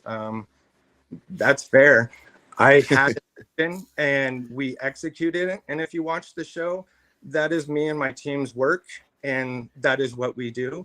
And I'm passionate about it. So call it what it is. But when you see the final result, I think everyone should be happy and just be promoting it publicly, happily. You're like, come on, this was a great show. Everybody looks good in it. The competitors look great. Let's just move forward with that, man. Let's try to do it again. But hell yeah. So Matt, tell me about Matt's throws at a big he's got an organization in Australia, and he just this past weekend just did their own big event, and they're actually editing it up, and it should be coming out in the next couple days and all. But Matt, I want to hear what, like, how was it? What are you guys doing for your production? Are you working with somebody? Do you guys do in-house? What's the whole deal? Yeah, we hired a production company that runs through. They do a lot of mixed martial arts events and a lot of high quality high definition streaming. So that's intrinsic media. That's the ones that were in the chat earlier today. But yeah, they do a tremendous job. They've got the multiple camera deal. They basically just said, okay, what do you want? And then we'll figure out how to do it. And they sort of always communicated with us because they weren't from the arm wrestling world. So it was pretty simple explanations from my side. I was like, make sure that your side on straight on camera is the one you're going to be showing the most. And when they're setting up and everything, I don't want you going on to like people the handheld shots and any of that. Stay with that main camera for the majority of your stuff, because I hate it when you're watching an event and suddenly they cut away to somebody who's, I don't know, watching, and it's like you missed the bloody. Then it was like, I've watched that for 4 minutes to miss the bloody slip or miss the pin or whatever. So yeah, but they did a great job for us. And yeah, filmed everything in super high quality, provided all the video files, everything afterwards, also on-screen graphics, tailor the tapes, all that sort of thing. It just made things a lot easier from our side of it, where you get a production company to do that. And then rather than sitting there on Photoshop for hours trying to figure out how to make a good graphic appear on screen, and then, you know, all the rest of it, they've done that for years. That's what they do. It's just like, okay, we've what do you want it to look like? Okay, done, here it is, you know, and they've got it on the screen straight away. So I think if anyone's going to throw an event, you're going to save yourself a lot of headaches by getting a professional production company in to take care of all the other side of it. Yeah, and I don't envy you, man, editing all that stuff right now. Oh my gosh, it's so time consuming, so tedious. I love doing it. I used to love doing that back in the day, but man, yeah, you're in the bunker for a long time. Yeah, do you have to, are you doing any editing on this, or it's just, you know, the live and you're done? You see our mistakes when we do them live, you hear them. We're 100% live, baby. We build our graphics package. My wife, Jill Gilder, is the one that all the looks, all the graphics you're seeing going around with the head-to-head, who won and all that stuff. Just all that we build ahead of time, and then we bring it into our system. And same with the replays and our intros, all that stuff. We just it's called pre-production. We do our pre-pro, and then that way when we come up live and that counter starts, your heart starts ticking, you're like, we're gonna have some fun.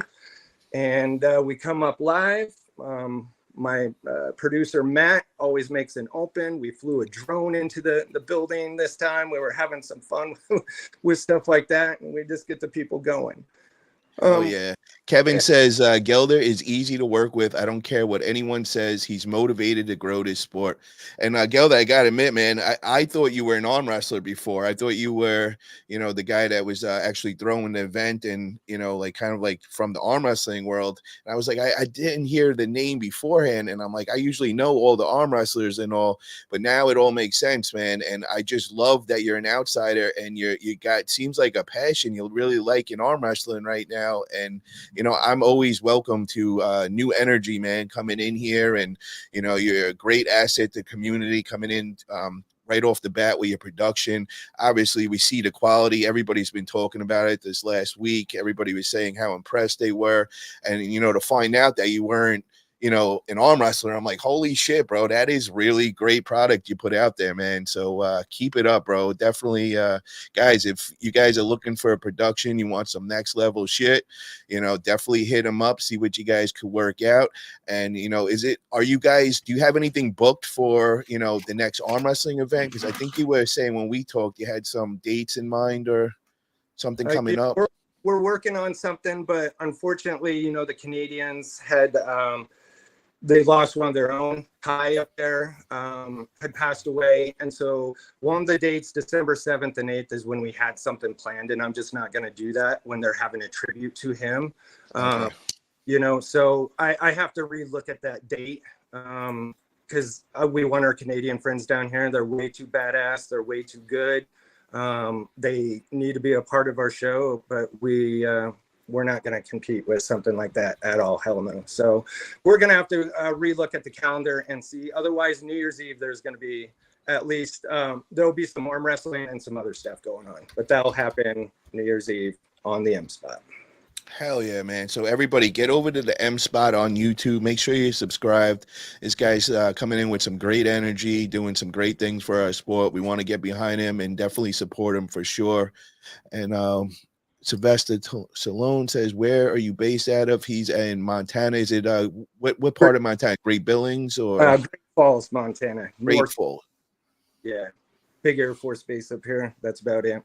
You see the mountains out in the distance. We're not right up in it, but still Montana, and it's still gorgeous. Oh yeah, Hollywood Matt. Yankees versus Dodgers, 6-5 in the ninth inning, baby. So they're in the top of the ninth, I'm assuming, because if it was the bottom, we'd already won. So it's just It is just starting at the moment.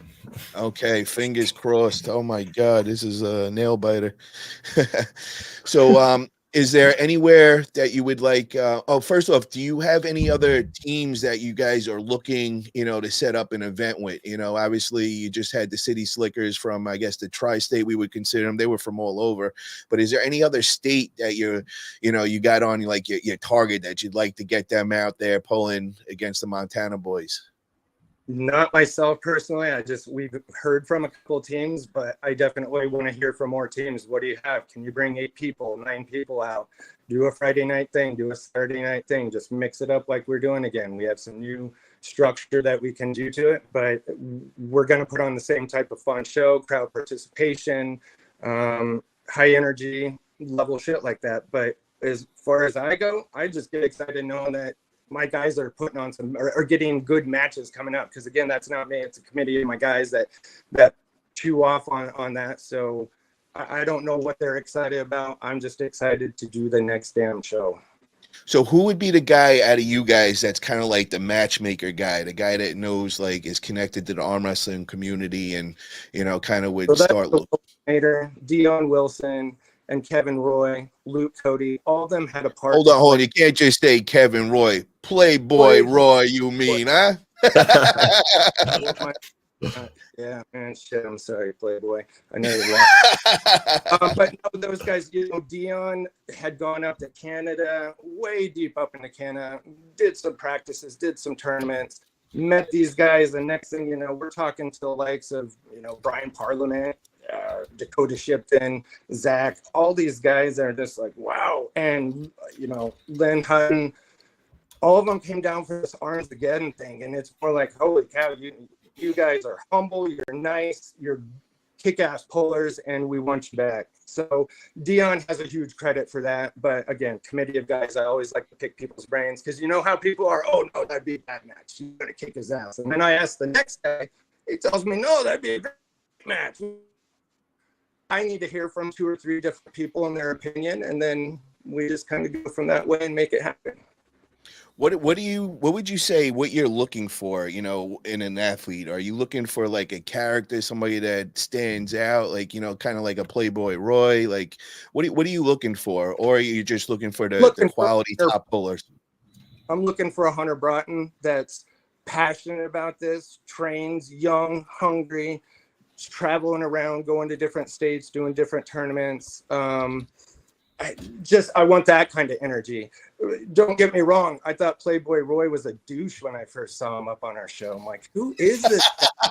And then I meet him and I was like, oh, you get it. You know how to put on a show. That you have a stage presence, and you have Kevin Roy that you go out with afterwards. That's the best, most humble, fun guy, but he gets it, and no, I love the dude. I mean, so it doesn't need to be that, but I do want somebody that's going to go out there and have a show, not be afraid to yell, slap the table, talk some smack, but, don't go after somebody's family. Don't go after people's politics. Don't go after somebody's religion. Keep it on the fucking table, and everybody will be happy and.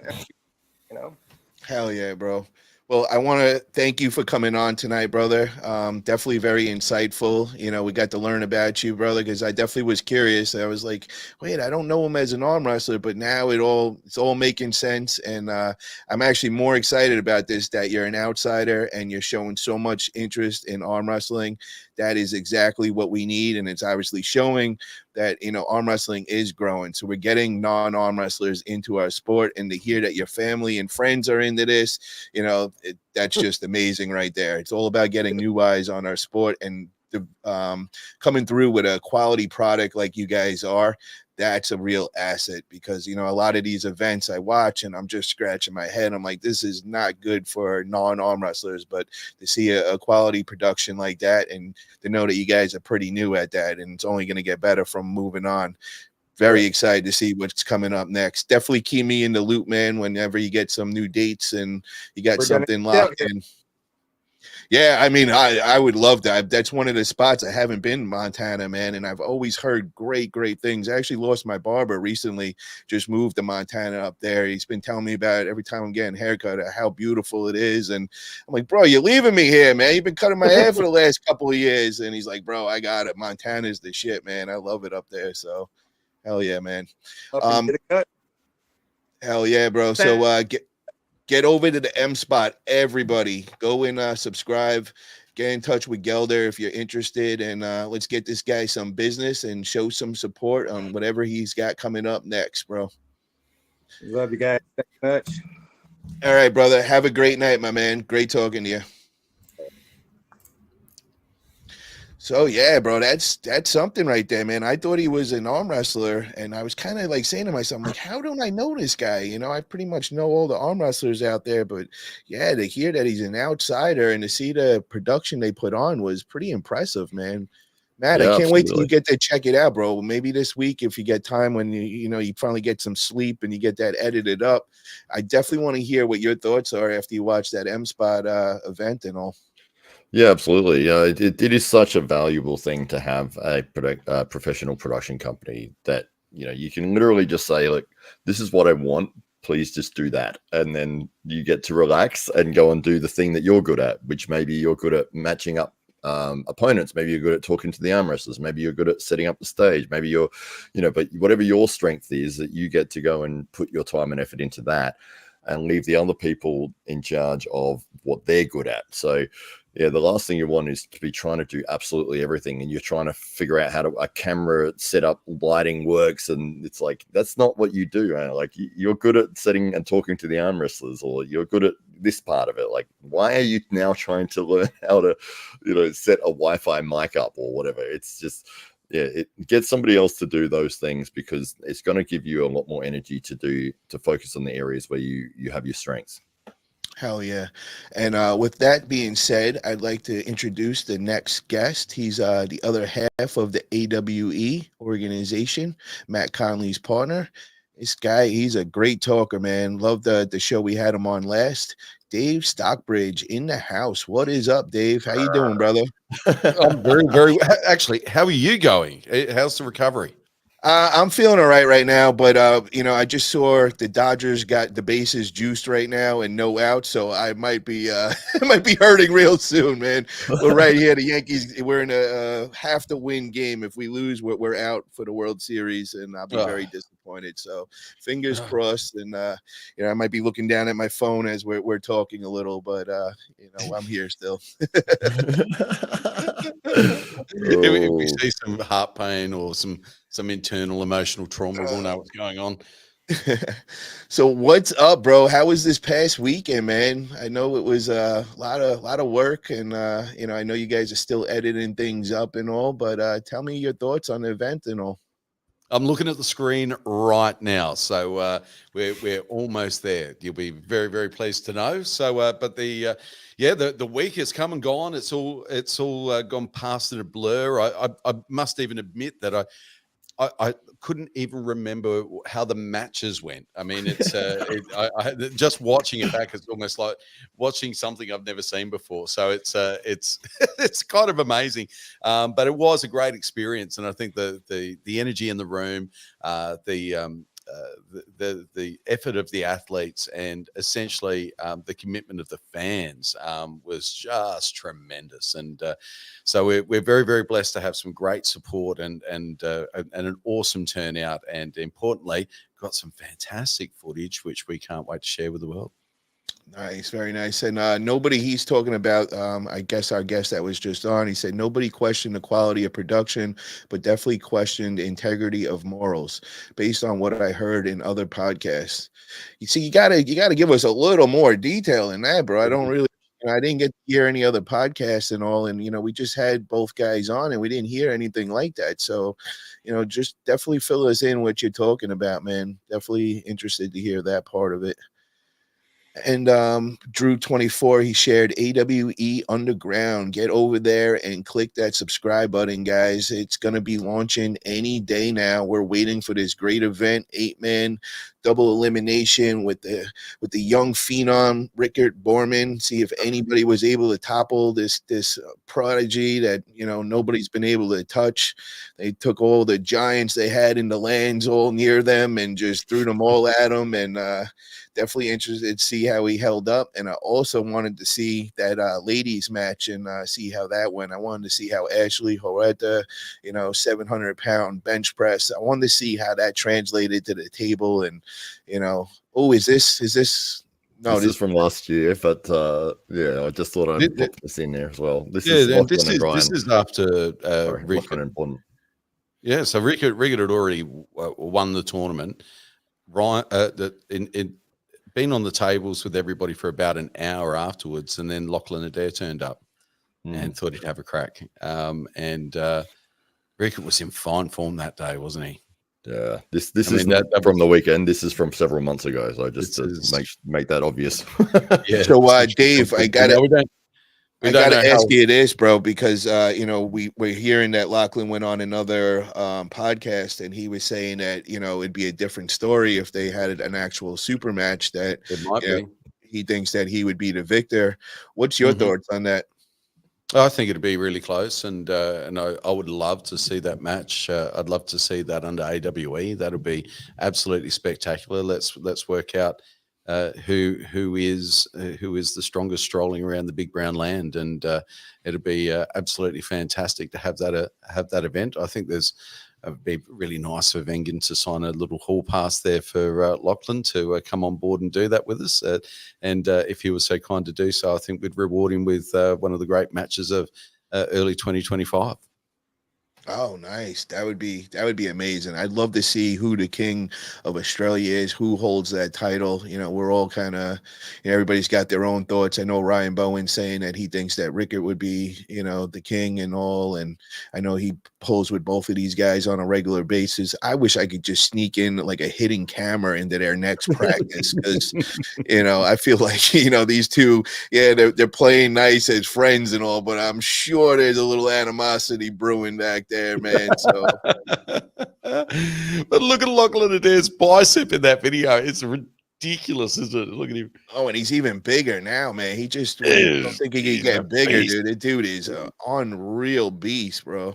Yeah. I mean, both of those athletes really are made of something special, and it's fantastic to see that the future of arm wrestling in this country is very, very bright, and it's also, I guess, very comforting for the people of South Africa to know that they've got a champion in their midst for maybe a generation or so to come. Wow. Damn, the Dodgers just took the lead 7-6 in the eighth. Damn. All right. I got to ask you this, man. Who is more jacked in person? Is it Brett Coots or Lachlan Adair? Ooh, you know what? It's a little bit different. Brett Coots is a very, very impressive specimen of a man. I got to bring up a photo of Brett now. Hang on. Let me bring up a photo of Brett at the competition. They remind me of each other when I see their pictures. They got a very similar build, but I'm just looking at pictures and all. Yeah. Brett looks like he's literally stepped off the Mr. Olympia stage. He does. He looks insane. Amazing, absolutely amazing. And to think that a lot of we've only just seen Jay Cutler in the last year or so get in shape for 50, and we've got Brett Coots who's not that far behind, only a couple of years younger. And Brett Coots has always looked great. He didn't need to come back. He's always looked absolutely jacked. He's just such an impressive human being. I mean, he turned up in top shape, although. He'll be the first to admit that he wasn't at 100%, and he unfortunately he felt like he was in peak condition 2 weeks before our event, and then got a cold, little injury, little lat tear, got the plasma treatment, came good from that or felt confident from that, but then got hit by flu. And a few of our athletes were actually afflicted by the flu. So it must have been something going around the gyms of Australia at the time. And we had a few of our athletes last minute not be able to make it. So which was a great shame for those athletes. But for Brett, he fought through it and still turned up on the day in amazing condition. You would have never have known that he was sick just that 2 weeks leading up to the event. Yeah, I just want to throw in, there is definitely some going around. You know, I've been sick in bed the last week. This is actually the first day that I'm out of bed. And, you know, I got hit. I was at we had this big expo here last Friday. And, you know, I was one of the sponsors there and everybody was taking pictures with me and all that. And then like towards the end of the event, and it was like, you know, I had a plan. I was bringing the arm wrestling table out. I was going to put it right in front of my my new big dump truck and with my wrap and all in it, and I was going to arm wrestle the whole place. But I just started feeling like shit, bro. So I just, you know, I ended up just going right home, and you know, I got home and it just, you know, just so sick the last few days. I mean, I felt like I was on my deathbed. I couldn't hold anything down, and you know, everything has just been hurting and all, and I just finally getting over it. But it was definitely like a stomach virus. And, you know, I put out a post and just saying what was going on with me, and everybody was hitting me up and like, yeah, there's a stomach virus going around right now. So definitely a bunch of shit going on. So, but I'm curious to hear, man, like, you know, right before your event, I heard there was like a couple of dropouts, and, you know, like that's got to be a stressful, you know, kind of thing. Like, how do you guys deal with that? And, you know, how did you work it all out? Yeah, well, the lucky thing for us, sorry, I was going to say the lucky thing for us was we had the 4-man round robin in place. If we didn't have that, man, we would have been really struggling to find people. We had 4 people pull out in the last 24 hours, which is just, you know, insane. And but we had 4 people in a round robin that were ready to qualify for the tournament. So it was very lucky that we had that set up in position there. Yeah, it was in retrospect, but you know, just coincidences and you know, things that are out of your control. And we had 2 of our athletes having a photo shoot in the venue that we were having the event at for the Major Murdoch paper here, and one of our athletes, Taryn Broad, felt that it strained his neck in posing for that photo shoot, and but as it turns out, it was his lymph nodes blowing up, and he had a fever for days, and and he even now is still struggling to recover, but it just took him out completely. One of our other athletes, Hamza Hodgick, who is also our junior champion at the moment, he was to be in that qualifier series to get in with the big boys, and just food poisoning 24 hours out from the event, which is, you know, just a terrible shame for him, because you know, this event proved to be enormously successful, and it would have been great to be able to showcase both of those local athletes on a world-class event, but unfortunately that wasn't to be. And then one of our other athletes had an injured thumb from a match several weeks ago, or several months ago, and that flared up after a super match only a couple of weeks before the event. And God knows why they're having a super match a couple of weeks before the biggest event of their lives, but nonetheless, that's what happened. And you know, and the penalty for that hubris was not being able to be in shape or in competitive condition for the event. And so unfortunately, Les missed out on that opportunity. And look at Breaku's right there. Look at that, bro. That is next level. That dude, I mean, he is built like Lachlan. That is crazy, bro. Holy shit, the biceps on them is just nuts. Holy shit, man. He's made of something special, isn't he? You know, and isn't this great thing about this sport? We had our 2 youngest competitors were 21 and 23, and our oldest competitor was Brett at 47, I believe, 47 years of age, and so he might look better than everybody else. Whatever he's drinking, really, whatever he's in the water there, man, it's working, Brett. Holy shit. and proving longevity. You know, this is a sport unlike football, unlike almost every other sport, and especially the combat sports. This is the one sport that you can play at the kindergarten, and you can play in the nursing home. You know, this is a sport that can take people all the way through their lives. And in a competitive sense, the window of opportunity for athletes isn't a half a decade, maybe a decade at the outside if they're an outlier.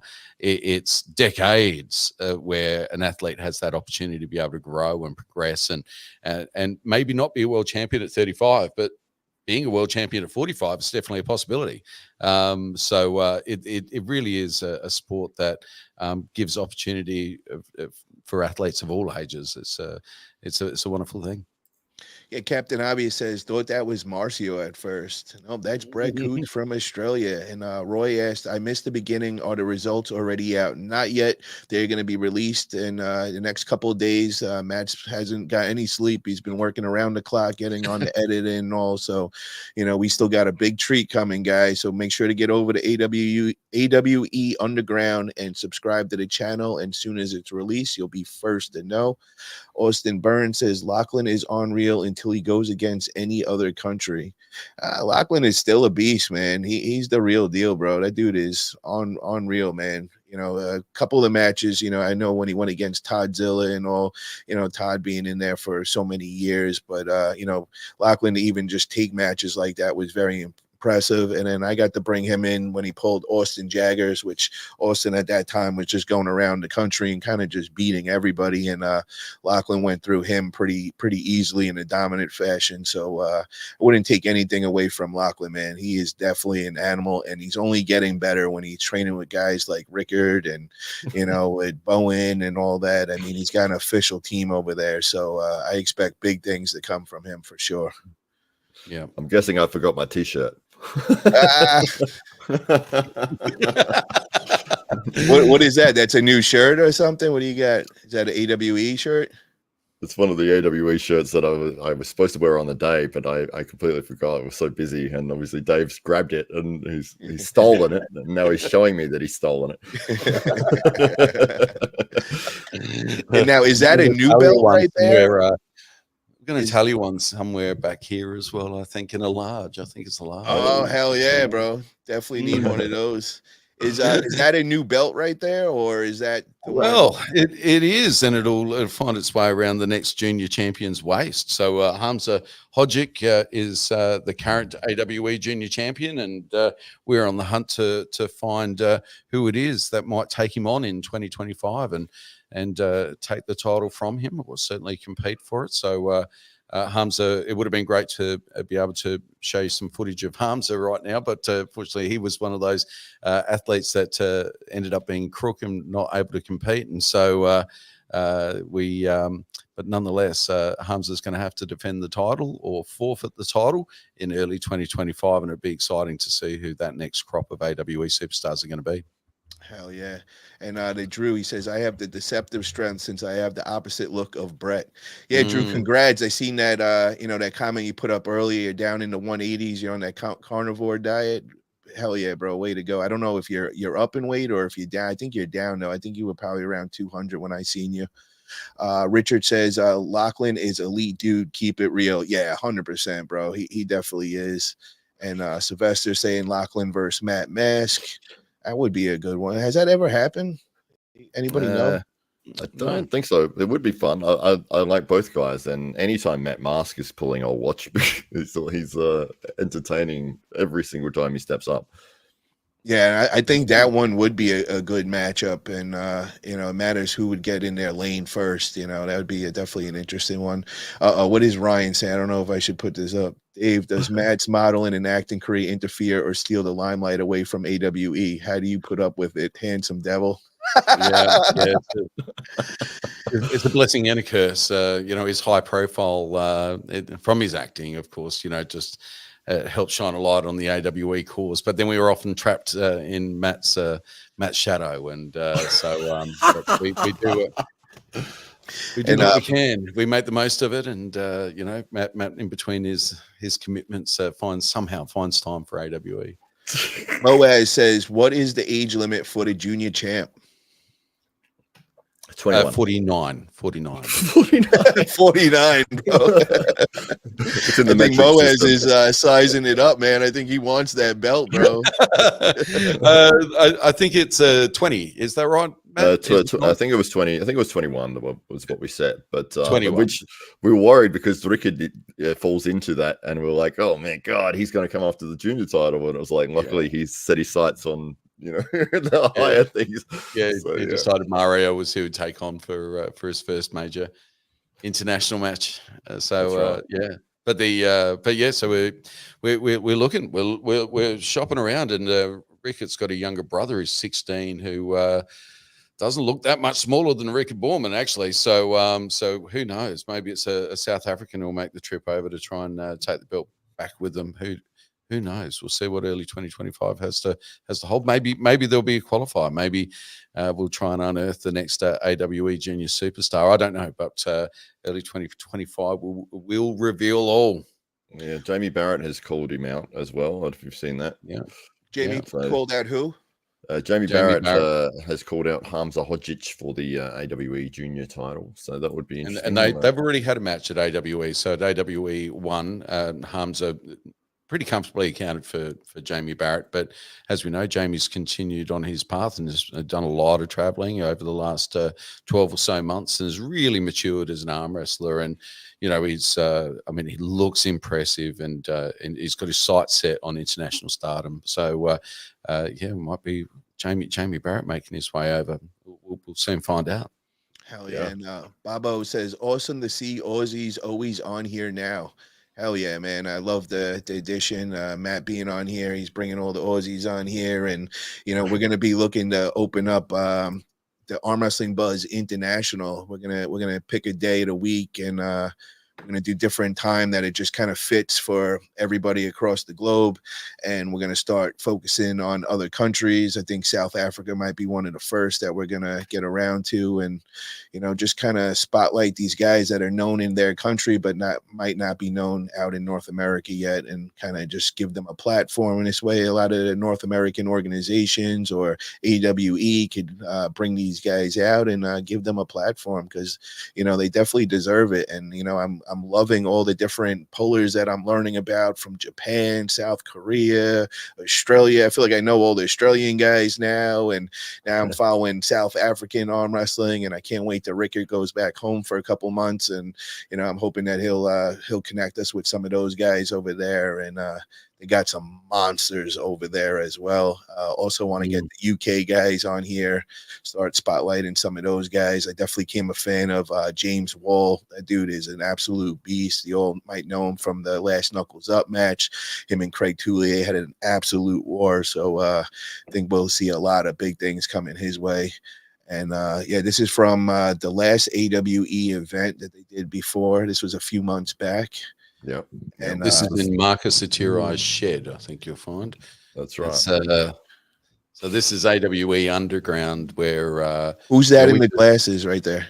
Think of that as Gunter's Mykovs. He's a legend from Latvia who was very highly ranked over there. He came over to Australia and was just dominating the Australian scene until he sort of got bored of it, because he was winning everything for so long that he was like, let me step back, let some other people catch up for a little while.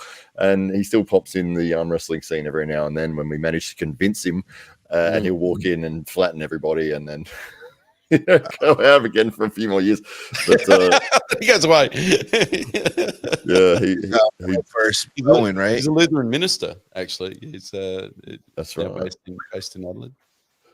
So this was the first event where we had eight guys, double elimination, same as we ran on the weekend, and there was a lot of revenge matches that took place on the weekend based around the first tournament here. So this was Brett and Ryan, who may or may not meet each other in the tournament on the weekend as well. Yeah. Well, I think we could confirm that, because if we seen that last picture, we seen Brett was holding Bowen. So unless they were on an after pull table, I'm assuming that shit went down. Well, maybe we don't know. Maybe I photoshopped him in. And I can't remember. My guess is, because I seen Bowen in a Kings move, I'm thinking Brett had his way with him. Oh shit! Look at that stop sign he put on him right there. Yeah, but elbow foul. I'll restart though. But Yeah. So what healthy you're going to wise? see next time, guys, is nothing like this. The aesthetic of what you're actually. So this was our kind of response to the exclusive contracts and all of that bizarre that was going on a year or so ago, where we no longer had access to international talent in order to put on pay-per-view events that would sell, because we just couldn't get the name brand recognized names essentially to appear on our event thereafter. So we really had to go back to developing local talent and giving those guys a platform, and so we decided that's what we concentrate on doing. So we stripped it. This is like MTV Unplugged, but for arm wrestling. So we went from high-end production to this, and this is literally 3 cameras, a bunch of the best arm wrestlers in the Southern Hemisphere, and Marcus Satiri's shed, and that's what you're seeing right there. And what you're going to see at AWE Grand Prix 2 is maybe the most beautifully shot arm wrestling event in the history of the sport.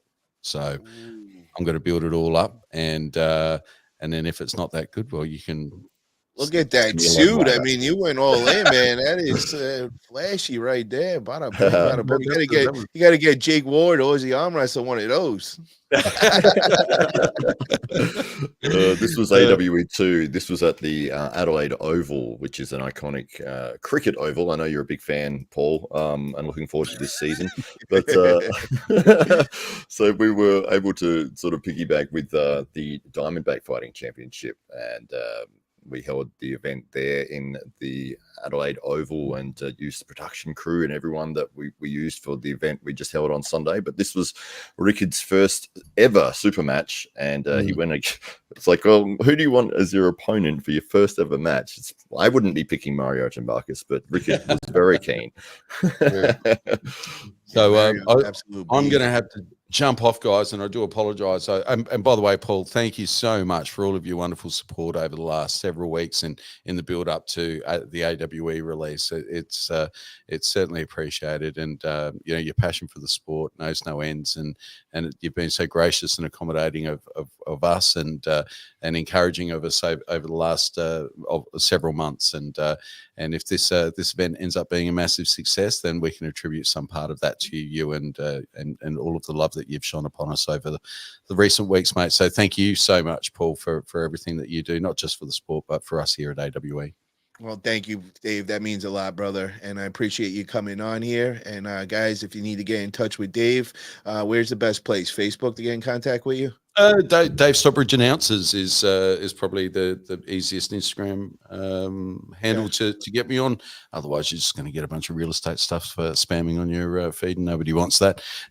Actually, have you got 2 ticks? Do you want to have a quick sneaky look at what it looks like on the?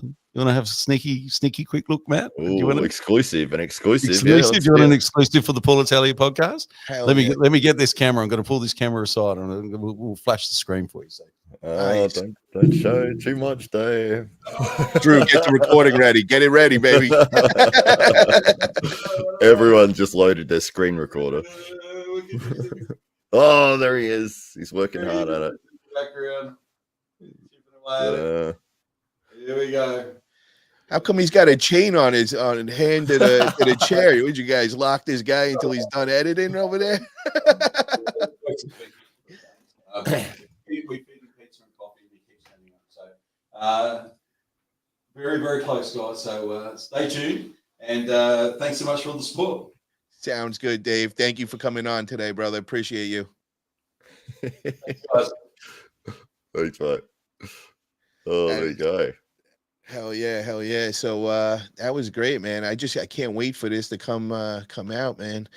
And let's read a couple of the comments in here. He goes, Austin Burns, Paul, do you think the Yankees have a chance? I don't know, man. We're down to it's either 8th or 9th. I don't know. I haven't got any updates from my girl, and that's bad news. That means they haven't scored yet. So I just hope we pull this off somehow. But yeah, we definitely got a mountain to climb for sure. Even if we get past today, we're going back to LA for the next 2 games. So it's definitely going to be a challenge for sure, for sure. So And, top of the ninth, Dodgers are up 7-6. Yeah, so it's going down to the bottom of the 9th. Hopefully we got our big guys coming up. Hopefully that top of the lineup. Aaron Castillo, I look forward to the challenge of topping that event. Hell yeah, man.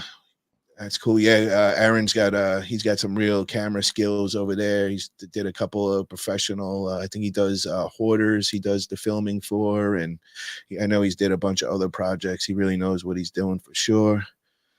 And what else do we got here? Damn right, Paul is a man. Love what he does for the sport. Thank you, Richard. Appreciate that. We got Sylvester Matt Conley versus Michael Bisping. I heard Bisping has a lot of potential. Michael Bisping is a UFC middleweight champion. So, yeah, if he's talking about cage fighting, no. But I think he's talking about arm wrestling, yeah. Maybe I'd have a go at arm wrestling with him. That would be good. Ryan Paul, how much did you pay Wood to hack Nanya? Yeah, I got the phone call today, bro, and he actually wants me to call him after I get off here, and he was telling me something that I'm at risk that Andrew Wood's going to be trying to hack my phone or whatever. I don't know what the hell's going on, but yeah, I'm not really interested too much in that shit. Well, I think I'm going to go and watch this bomb of the 9th inning and either be crying, cursing, or being happy as a motherfucker. So I want to thank you, Matt, for coming on. It was a fun show, and keep me posted as soon as that launches, man. I'm definitely want to be one of the first to check that out for sure. And thank you to everybody in the chat for tuning in. And if you guys can smash that thumbs up button for me over here, really appreciate it. And if you guys haven't subscribed yet, make sure you subscribe. And this Sunday night, we'll be back in action with Come Hang Out with Italia. Everybody in the community's invited. You know, we'll be putting the link in the chat for anybody that wants to come pop on and just talk anything arm wrestling or any topic in general. We're just kind of a laid back show, just a place to kick it on a Sunday night and, you know, just hang out with your fellow arm wrestling friends and all. So thanks again, Richard. Great show, guys. Thanks. Have a good one. And any thoughts on Odin versus, I don't even know who that is. I think that's that Indian superstar. You might that's the guy that crushed me in the Hook Junior champion, right hand, left hand. I think it would be a good match. I think that Odin would not be interested though. Gotcha.